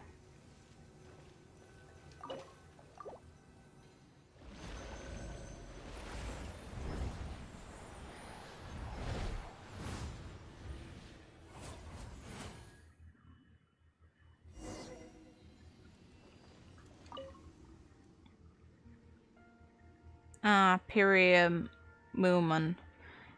You did so love your books, saying that there was a world outside our knowledge, though I did not believe you then. I always smiled and shook my head at your wild pronouncements. Alas, alas, I should have believed you. You said that one day you would escape the Helios and venture into paths beyond. Go now. Let no one shackle you again. Go be free. Oh god. You're a Pesu. What I would give to hear you sing again. There was no one who could hear you clearly, your clear, pure voice, and did not wish to sing along in their hearts. The night before the rite of soul return, you suddenly wished to hear my voice, no matter what you desired to hear me sing. You told me that no matter how terribly I sang, you would not laugh. You knew, didn't you? You knew the soul return would be your last. And yet to the end, I apologize, Traveler. That was unsightly of me. The female official who serves the Sun Child is meant to maintain her purity. She shall never marry. Thus I had no children of my own all my life. Ugh. That's just harsh. These children who I served and watched grow older, at some point they became closer to me than blood. Thank you, Traveler. Thank you for finding the bridle. It has passed through the hands of every Sun Child, and the memories it has inherited is enough to fill the gaps in their souls. Even though these memories are double-sided. Double-sided? Of course, in the case, the memories are twofold. On one hand, you have your own memories, on the other hand, you have others' memories of you. Thus, the gaps are being filled by both the Sun Children's own memories imprinted upon the bridle, as well as the memories of them as the children who were blamed by Byakuya-koku, of those who became children of sin. My own memories are insufficient, so I had to supplement them with those of the people of our nation. It is thanks to these transgressions that they have now been remembered by Byakuya-koku, and can now leave their after images behind. Thank you, Traveler. My greatest wish now lies fulfilled. I can finally be at ease. Yes, I can finally be with those children again.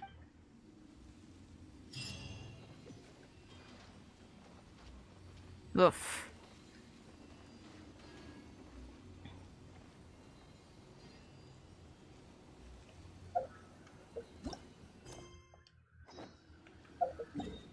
May as well go back, since I don't think I found anything else.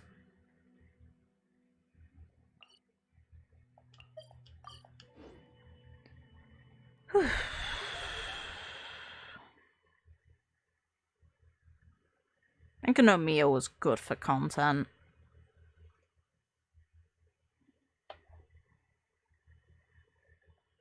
All I can do is hope my brain is like a sieve.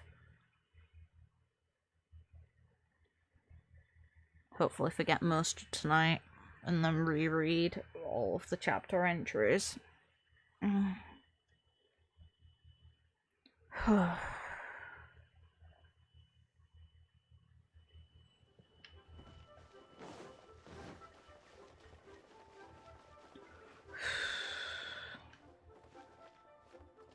Come on, Mao. Spawn.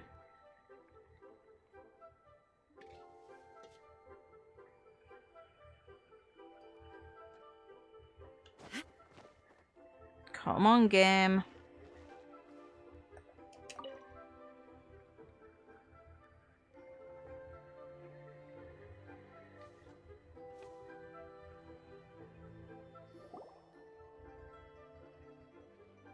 That was an awkward angle. What would you like?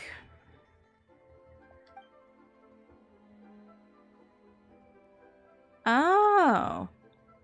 Oh, we can go visit him again. This is the guy who was the, crane that knew Zhao.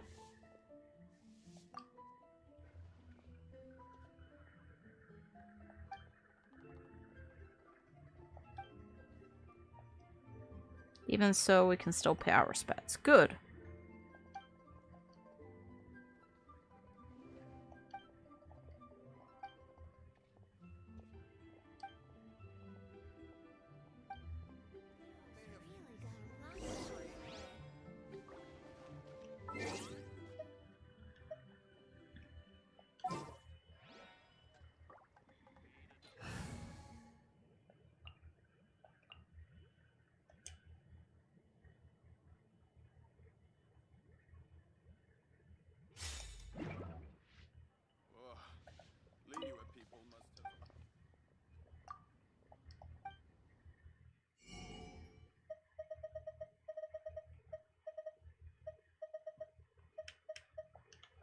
Just to save me. Actually, no, it's not that. That was lacking.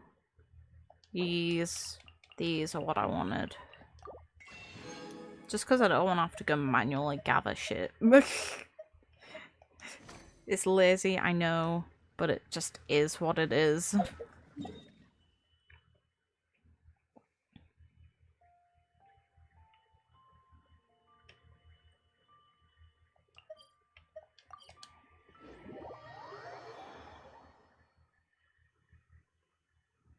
Don't let A behind the kitchen counter. We don't need any casualties from bad cooking. The thing is, she's not willing to cook, though.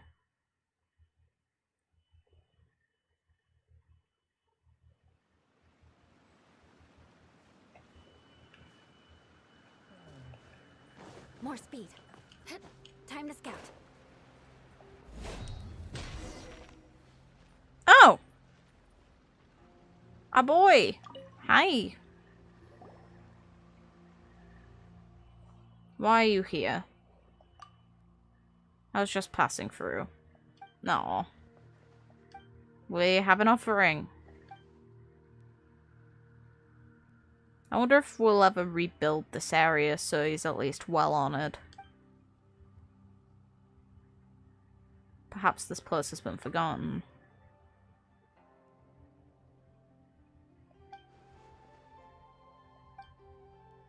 Zhao, are you angry? No, the Asher did not perform their duty for any form of recognition. Let's not talk about this stuff right now. Grilled tigerfish first. If you want to have some too, Zhao, we can give you half of our share each. It's fine. Hey,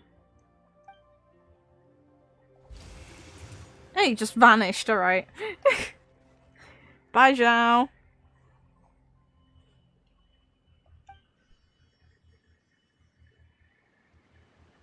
Zhao just ditched us.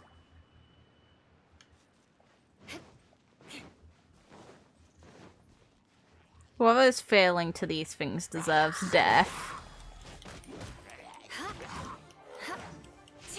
Crush. Disappointment. I'm not an Adeptus.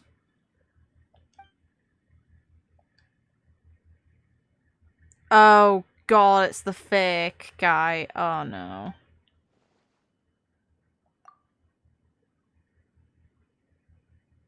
Ugh.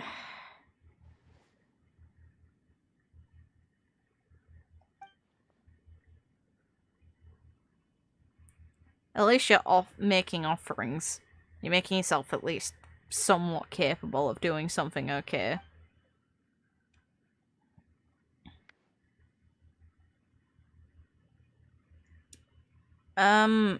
Those weren't treasure hoarders.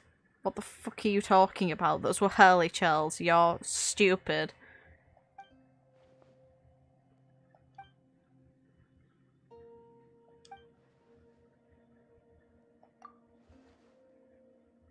Oh, he's restoring the temple. Good.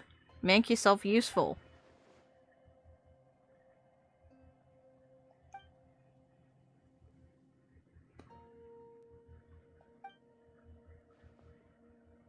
Ah, okay, it happened before he got to that point. Okay, fine. We're not far from the bloody temple. Shao. We just got ditched. Fine.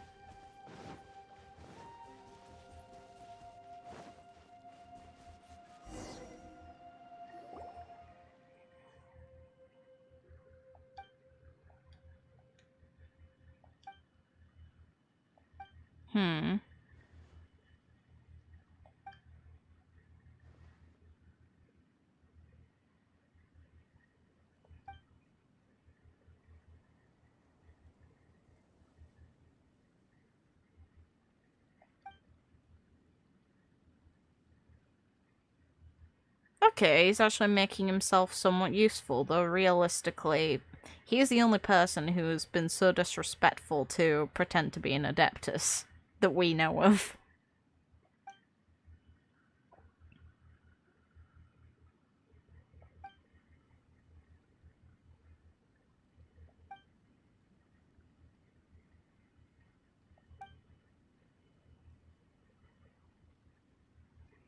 Oh god, I don't know how Zhao's gonna take to being written about. To be fair, I could get out of social situations like that. I 100% would. Same.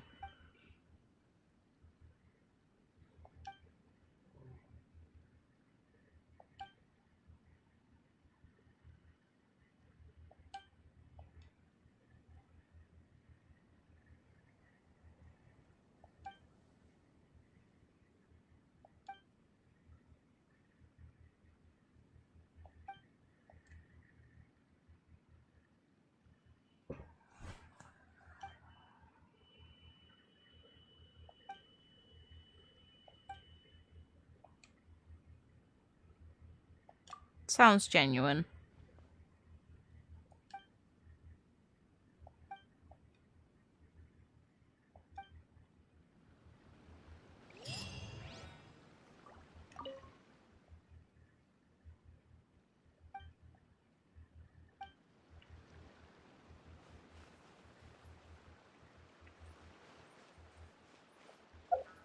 Nothing else?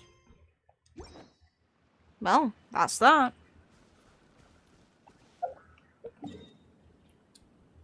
At least he's doing something kind of useful. At least. Until we break his legs from doing something wrong.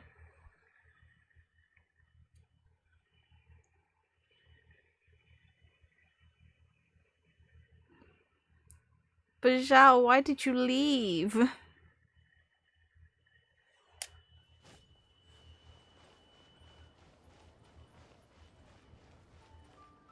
Actually, am I going to cook? I'd rather just quickly do this. Can I get any upgrades on a certain person? Actually, I'll leave those alone.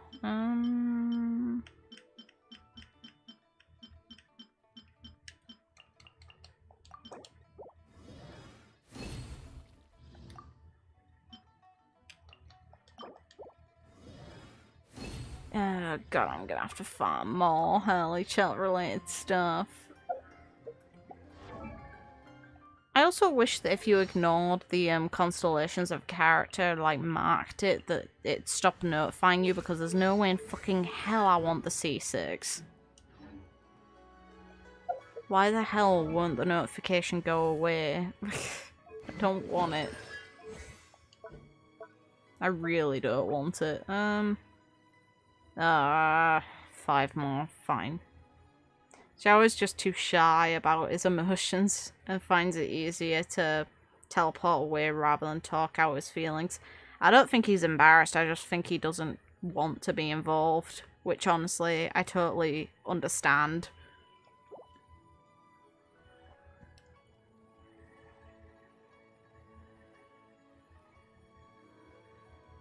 I've already done that before. I've already done the Star Glitter method. I just don't have any more that I can offer. So let's just have a quick check on my amount of pulls in total. 90, so I've got a definite... I've got 1 spark in actual currency, and then I've also got around about 14, I think, intertwined fates themselves. I can't double check here, really. Okay, I can. 114 pulls in total. I need 180 to guarantee Yaimiko when she comes out, and then I'm gonna need excess for potentially Kazuha too. Ugh.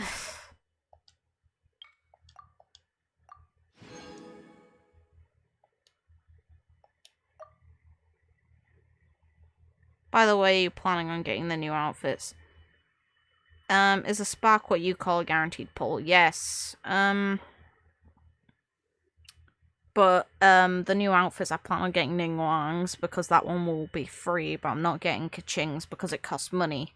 And I don't use Kaching, despite I have her, I really don't use her for anything. There's no purpose in me, there's no purpose in me actually getting an outfit for her that I'm never gonna really use, despite I really love the design. I think the outfit's really pretty, and I'm happy for Kaching mains because They definitely got the best deal out of this. Like, look at that. Look at that.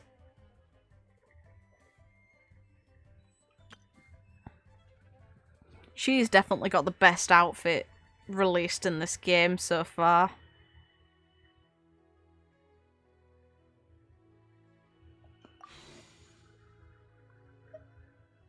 I'm hoping eventually the Archons will get alternative outfits that match the illustrations we get of them in the main story. Well, not so much Venti's because his is kind of cursed, but Zhonglian is, yes.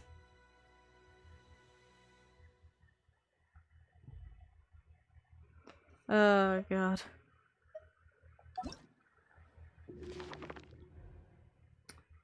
Okay, now that my mind's back on track, I'm gonna find the weapon I was thinking of that has a description tying to the god of time. Yeah, it's this one. Anima brings stories while time nurtures them.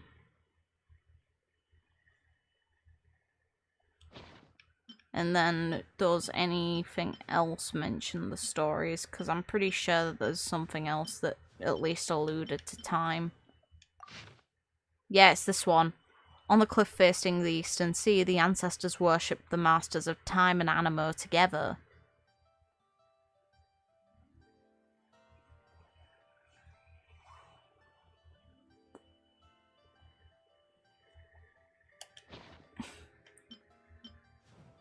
Let's have a quick look at the other weapon descriptions and see if anything alludes to it.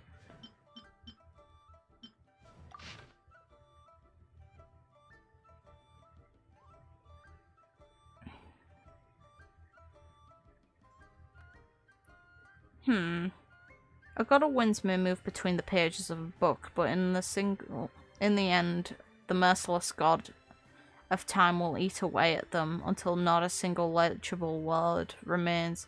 Yet time's assault and that of the wind often take their toll the same upon the heart. Perhaps that is why later generations presumed the shrine to have always been to the wind and the wind alone. And then there's the great sword, isn't there?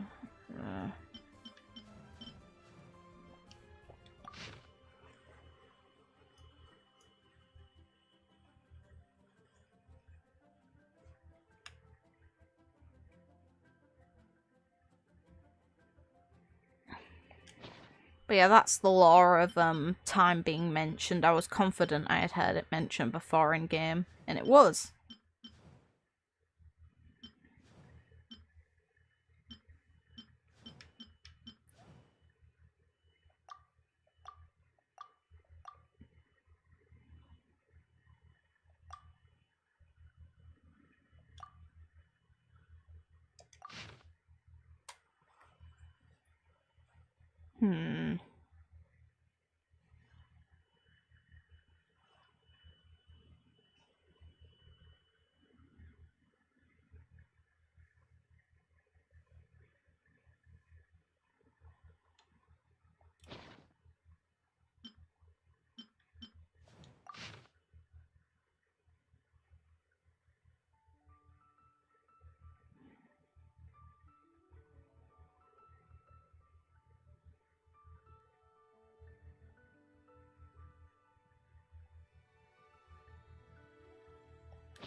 Huh.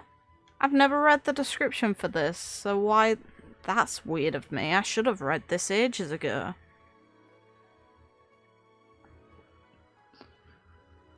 When the world sword was last drawn, humanity was trying to preserve a doomed world. That world was their last and only home. This sword was drawn to defy that fate of destruction, but to draw steel against the law of the universe, that all who exist must one day perish. Surely it must seem like the height of folly, but really, when one is faced with such a final fate when up against the star-devouring darkness, what weapon would be fitting for one to wield? It can only be a sword. If nothing else, it shall bear the memory of those who face their ends without fear. When you wield the sword, you search for the answers hidden within this world. In this world, such a weapon may be used without any problems. Not for the fact that the universe casts no shadow here, and certainly not simply because it suits the world's aesthetics, but because this search is perhaps why you descended to this realm in the first place. When the past is dust and the future arrives, as the present fades away, you can trust to this blade's edge. Having a weapon for self-defense is of course a good idea. After all, this one was forged for one such as yourself. Someone who challenges and pursues. Take it and walk this earth, and cut open all the challenges and mysteries that it has to offer you. I have mixed feelings about the colour change when it ascends, because I feel it suits the traveller less because it turns so dark, but at the same time, the dark colour matches Paimon's aesthetics on its head, the Star Archon.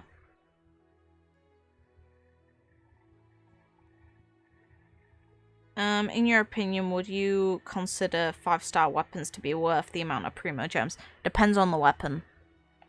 It's like, I think that the ones you can get by chance on the standard banner without actually spending primos and just from free rolls are actually pretty decent, but I don't think that the lack of guarantee or the very expensive guarantee is worth rolling on weapon banners, but I was going for this one, and I got Eula's sword by chance, and that was what decided me getting Eula.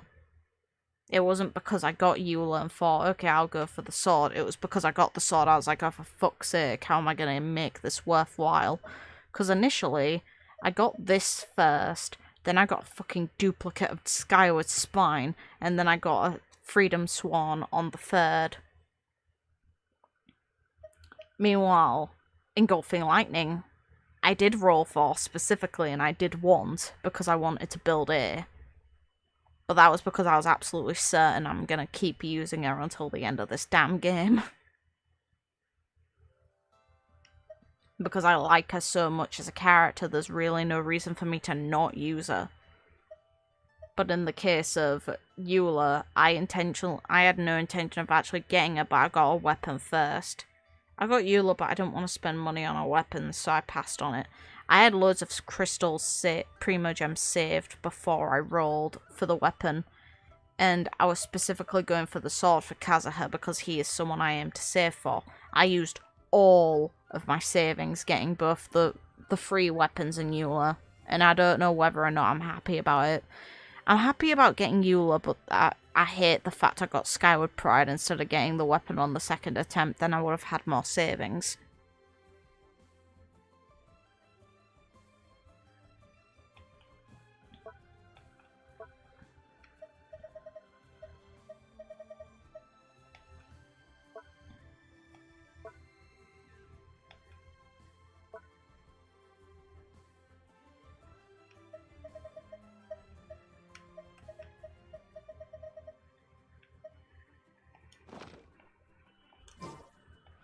While I'm actively thinking, I may as well go and see if more fish have spawned. Since I've done the quest here, there's only so much I can kind of do now until more events come.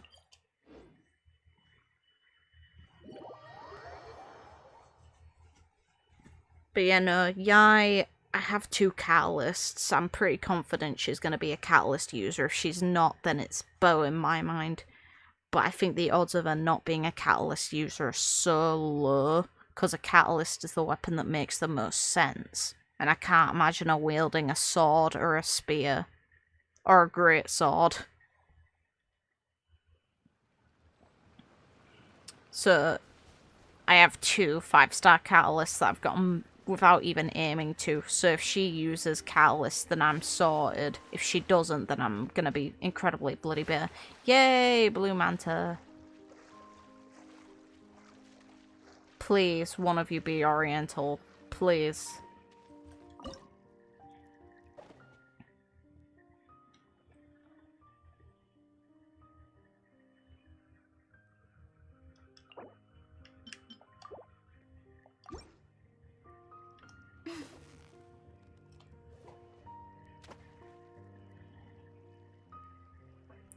Come on. Swim a little further. There we go.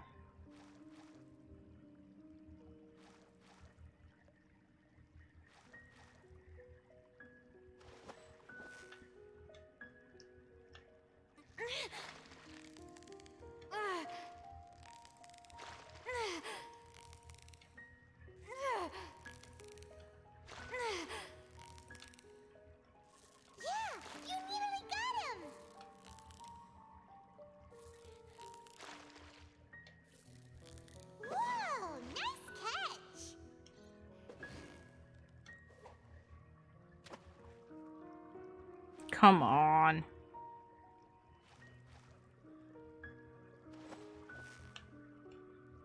It's like Ganyu I need a better bow for. Eventually I'd like it if Amos Bow decided to drop me a visit passively without me actually having to target it.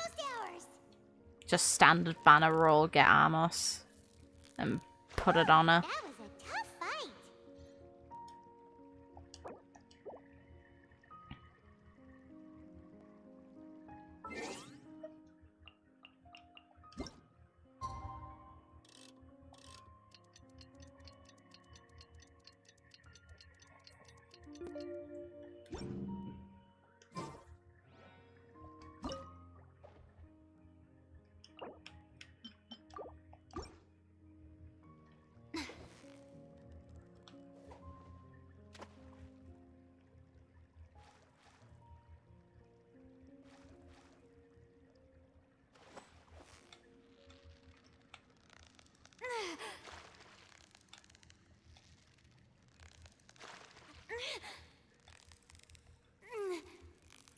So close, so close. Stay cool. Whew, that was a tough fight.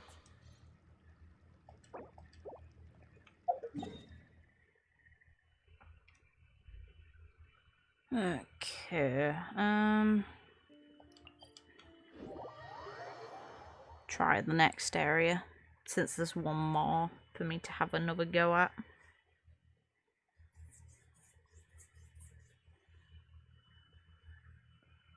Oh, God.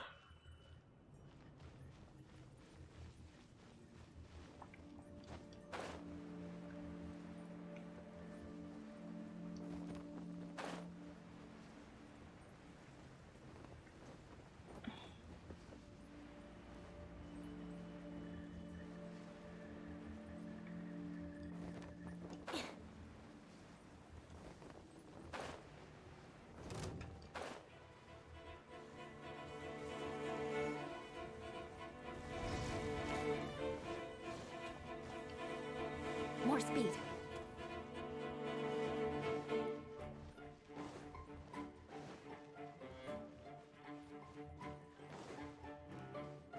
Beg for mercy. Diana Special. I'm a rock. Pew pew.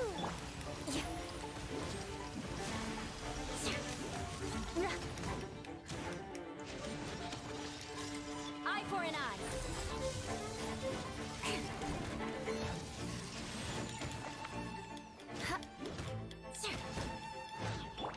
I'm a rock. I condemn you.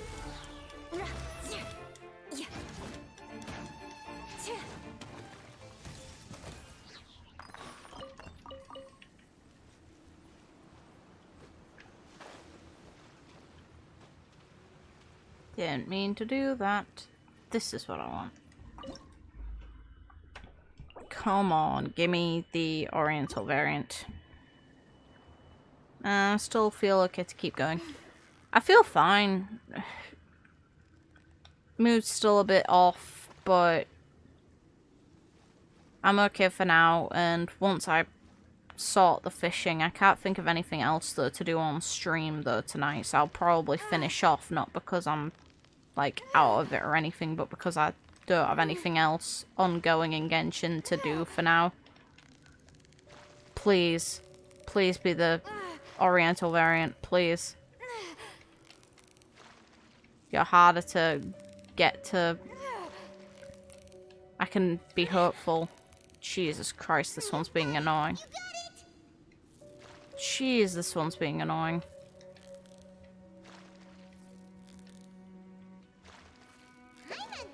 Yeah! Got it on stream. Nice. That's all the fish.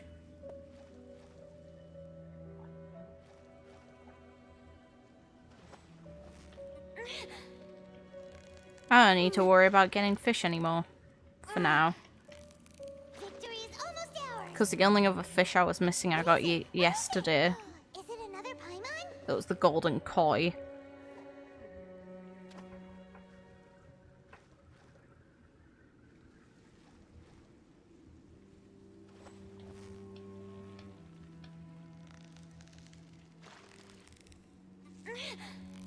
You've got it! You got it!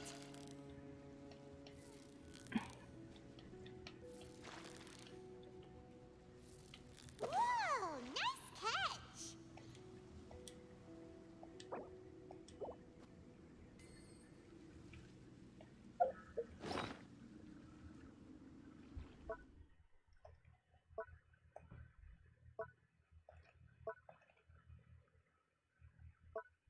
And just so you can all see when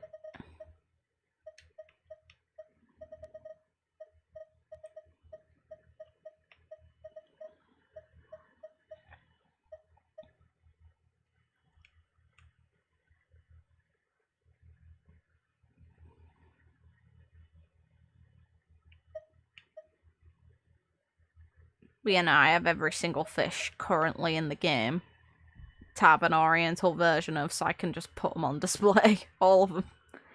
Or ornamental. I keep saying Oriental, don't I? That's a fuck up. Jesus. Oh well. Tired. Oh well.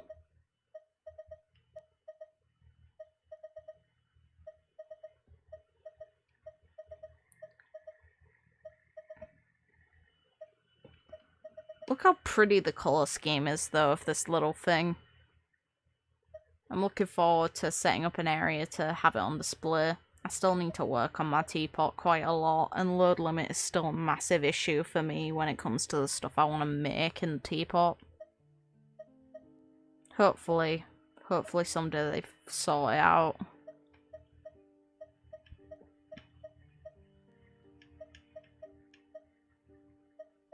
I still love this damn dog. I still love the damn dog, it's too cute.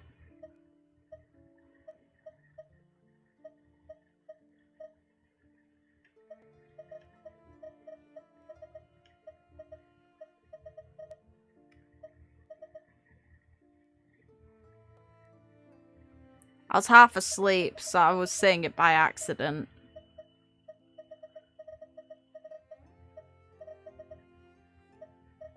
Do I have anything else I need to do?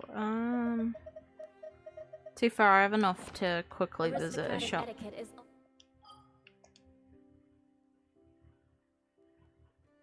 I could kill the Bishop a few times.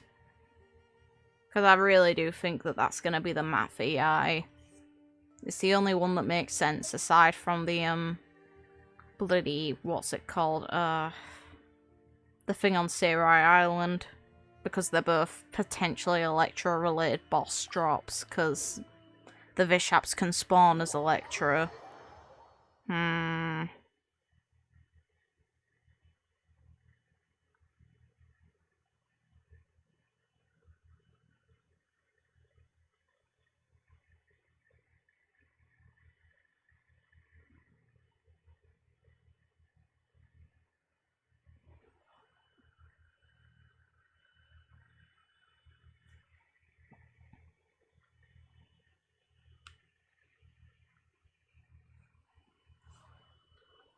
More speed. More speed.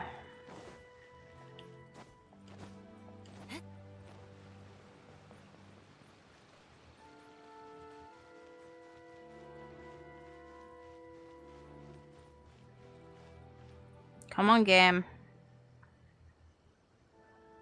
Faster than that.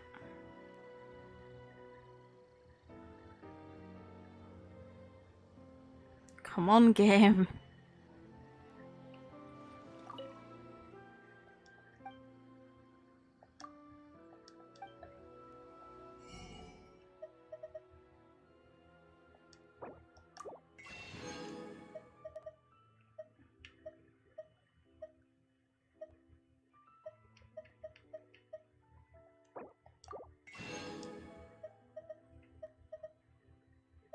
I need around I need 11 more to get all of the furnishings from this.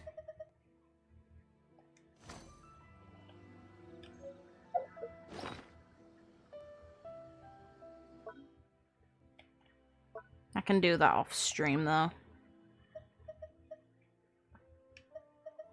Oh yeah, I'm also stockpiling Dream Solvent for when Yai gets added, because I can then immediately convert whatever mats she needs if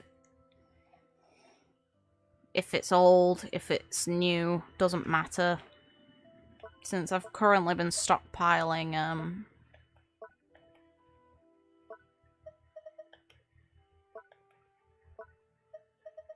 I've been doing all the bosses as they've come around. The one thing I'm hoping and expecting is it's nothing gonna be relevant to H2H's stuff.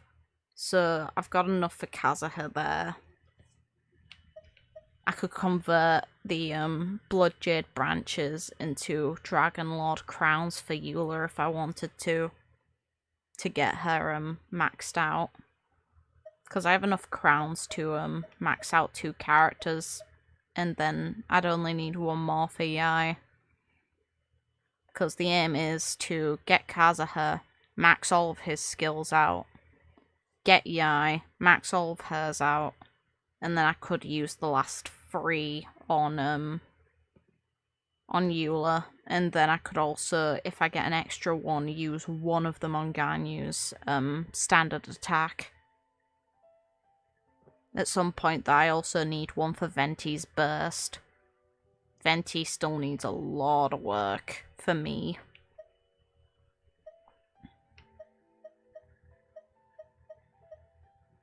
Already stockpiled everything I'll need for Kazuha. Just not Mora. I need to grind more Mora, because it costs around 7 million, I'm pretty sure, for a character to be fully maxed out. I need more talent, character experience materials. I'm gonna need a ton more masks. Ugh.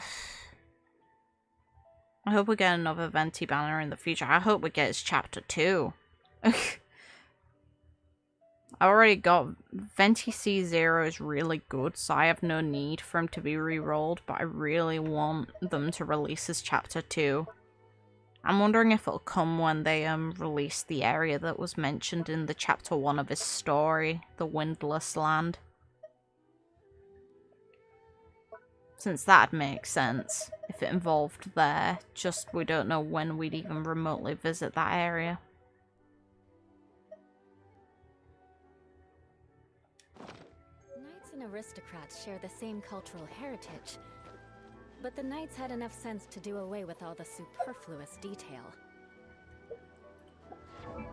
How close is your friendship to going up? You're not that far off.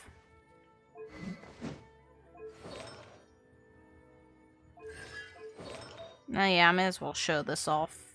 Since there's pieces I really want to change. I want to change this one, for example, because it rolled in defense. I would have rather it just rolled an either element, energy recharge, or an attack. This is fine, I'm pretty sure, for me. Like, I would have rather it not rolled in HP, but that just is what it is. This one's perfect.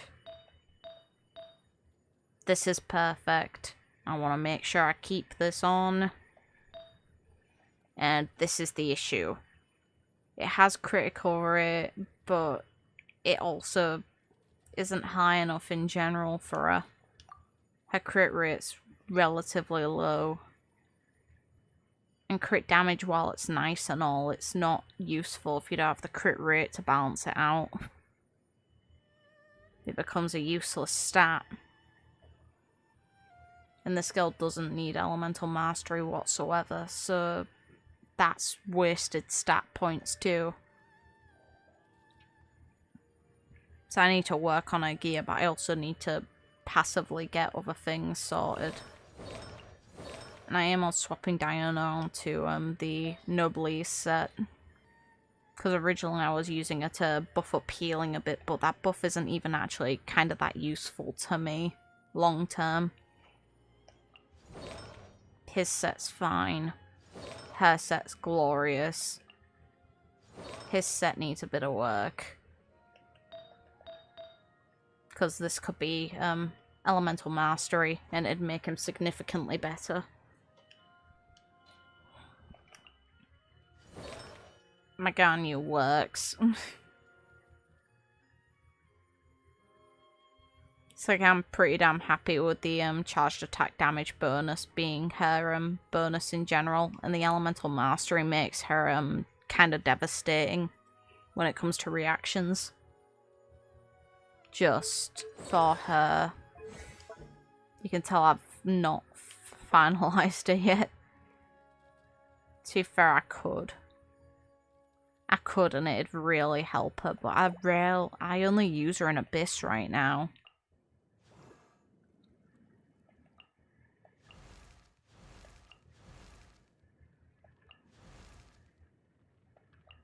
At some point, I want to upgrade this lass.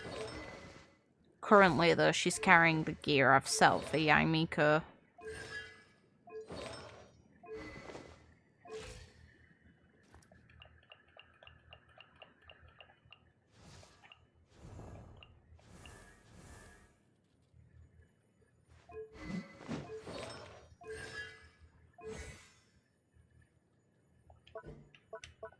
It's nice, though, to feel like my Eula's doing a lot of damage. I miss Venti's banner. Just hope it comes with a chapter 2 of his story.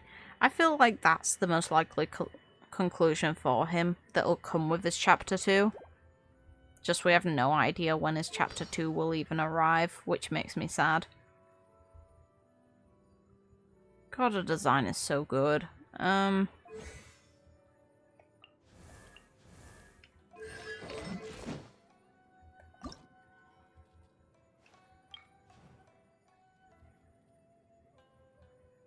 Yeah, these wingsuit are best. So, I think that's me calling it for today. Hopefully you guys had fun, and sorry to most of you about my mood change, just... I want to stay spoiler-free on this game. I want to indulge in moments as they come. So, thankfully, my mind seems to have... learn some Favonia's blade work? Eula, rude. Alright then, I'll teach you. Oh yes, I'll teach you alright. Eula, Mark my word. rude.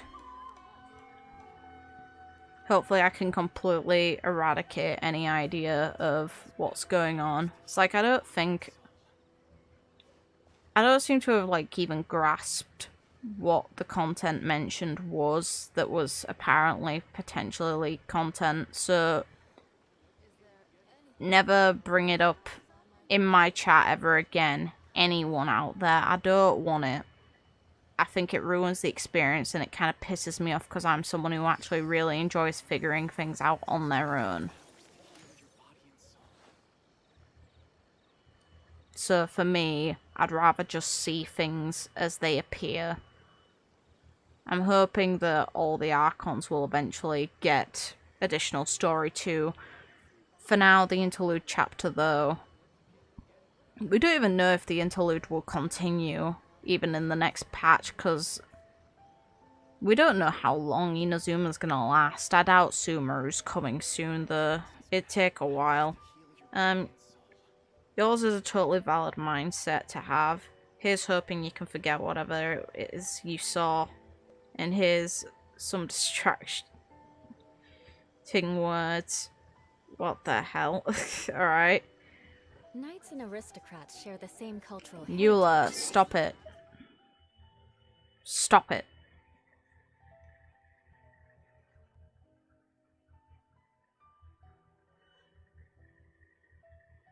But, I don't know what exactly was meant to constitute as the spoilers, so I don't even know what exactly I'm meant to remember. I forget. I just know that, I know my thoughts on things, and that's all that matters.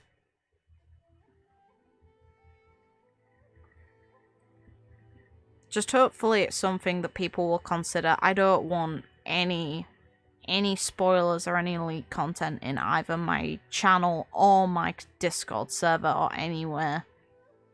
There's a reason I rarely use Twitter, and it's because people spoil things constantly, and I don't like it appearing in my feed, but people retweet it that I follow.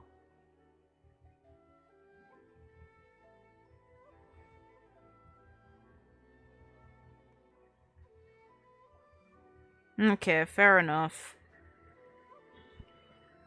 It's like, hopefully you don't think I'm, like, really angry in the sense of I'm gonna hold this to anyone. I'm really not.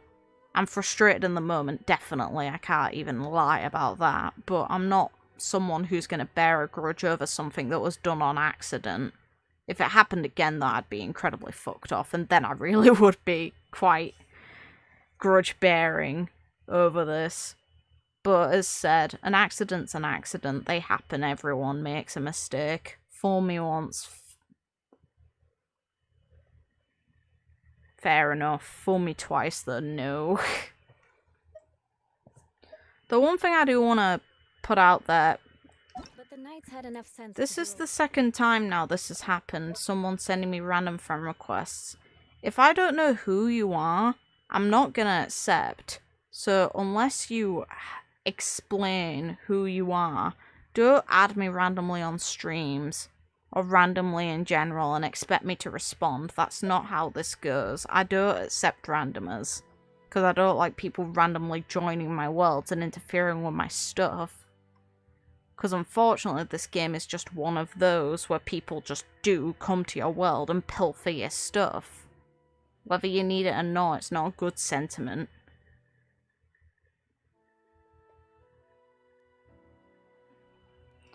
But if you're watching and you join the Discord server and explain who you are, I might accept it, but don't randomly expect me to answer friend requests. It just isn't gonna happen.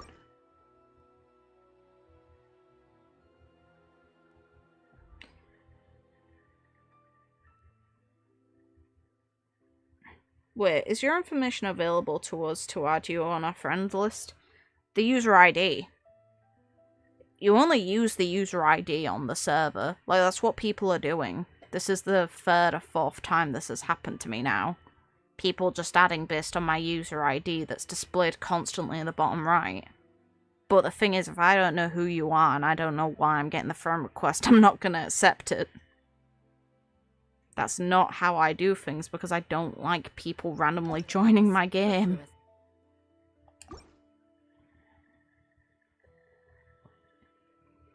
Detail. Aristocratic etiquette is all just for show. Just smile and nod along. I was forced to learn all of the rules by heart, but even I don't take them that seriously. Oh, that makes sense. I didn't even try. Are any of your mods in your friends list? Well, a lot of them play on the US server, so technically not, no. I have some friends that I have added, but as said, a lot of them aren't really moderators. There's too much of a divide on servers, and PlayStation automatically assigns you to the server of the region that you put down you're from.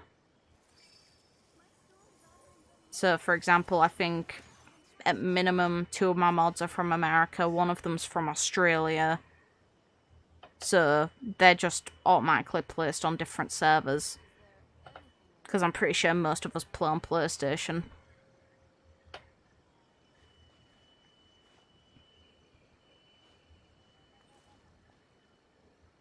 Mahuya / Sony allow cross-server play? Yes.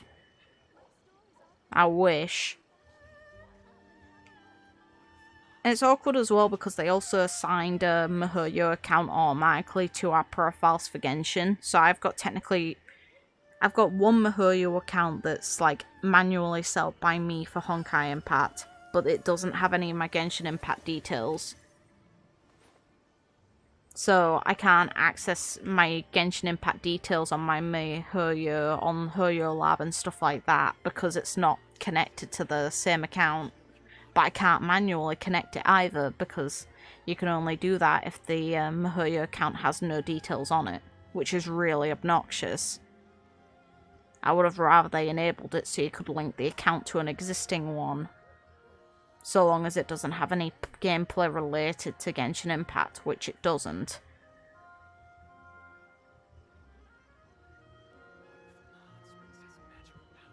I don't think cross-server play could only be applied to PlayStation though. That isn't realistic for the game model. It'd have to be cross-server applied to all. And it would have had to have been designed in a lot earlier than now. It'd take actually quite a lot of effort for them to make cross-server gameplay a thing.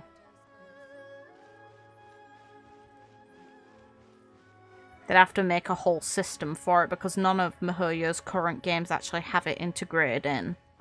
Honkai Impact doesn't. You can only play on the same server with other players.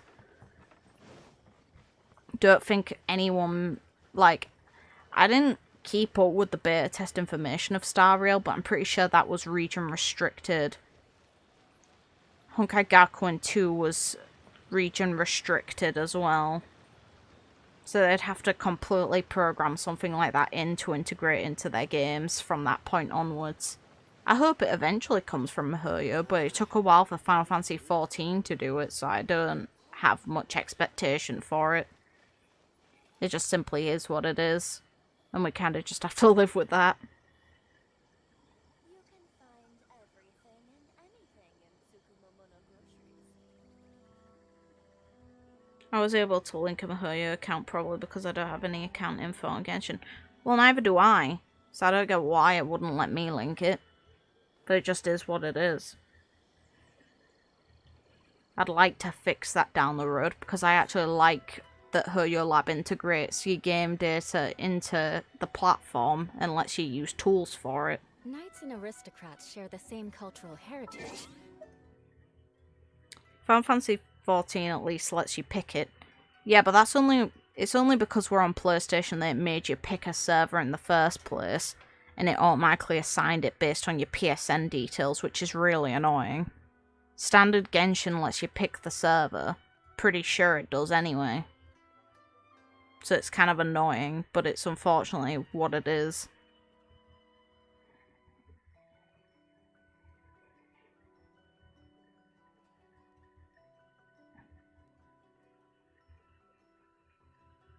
Christian, trust me, I followed the directions fine, it just would not let me link it, and I don't have an existing Mahuya tie on my account to Genshin on the one that I use for Hoyo Lab. It just did not work. I followed the directions fine.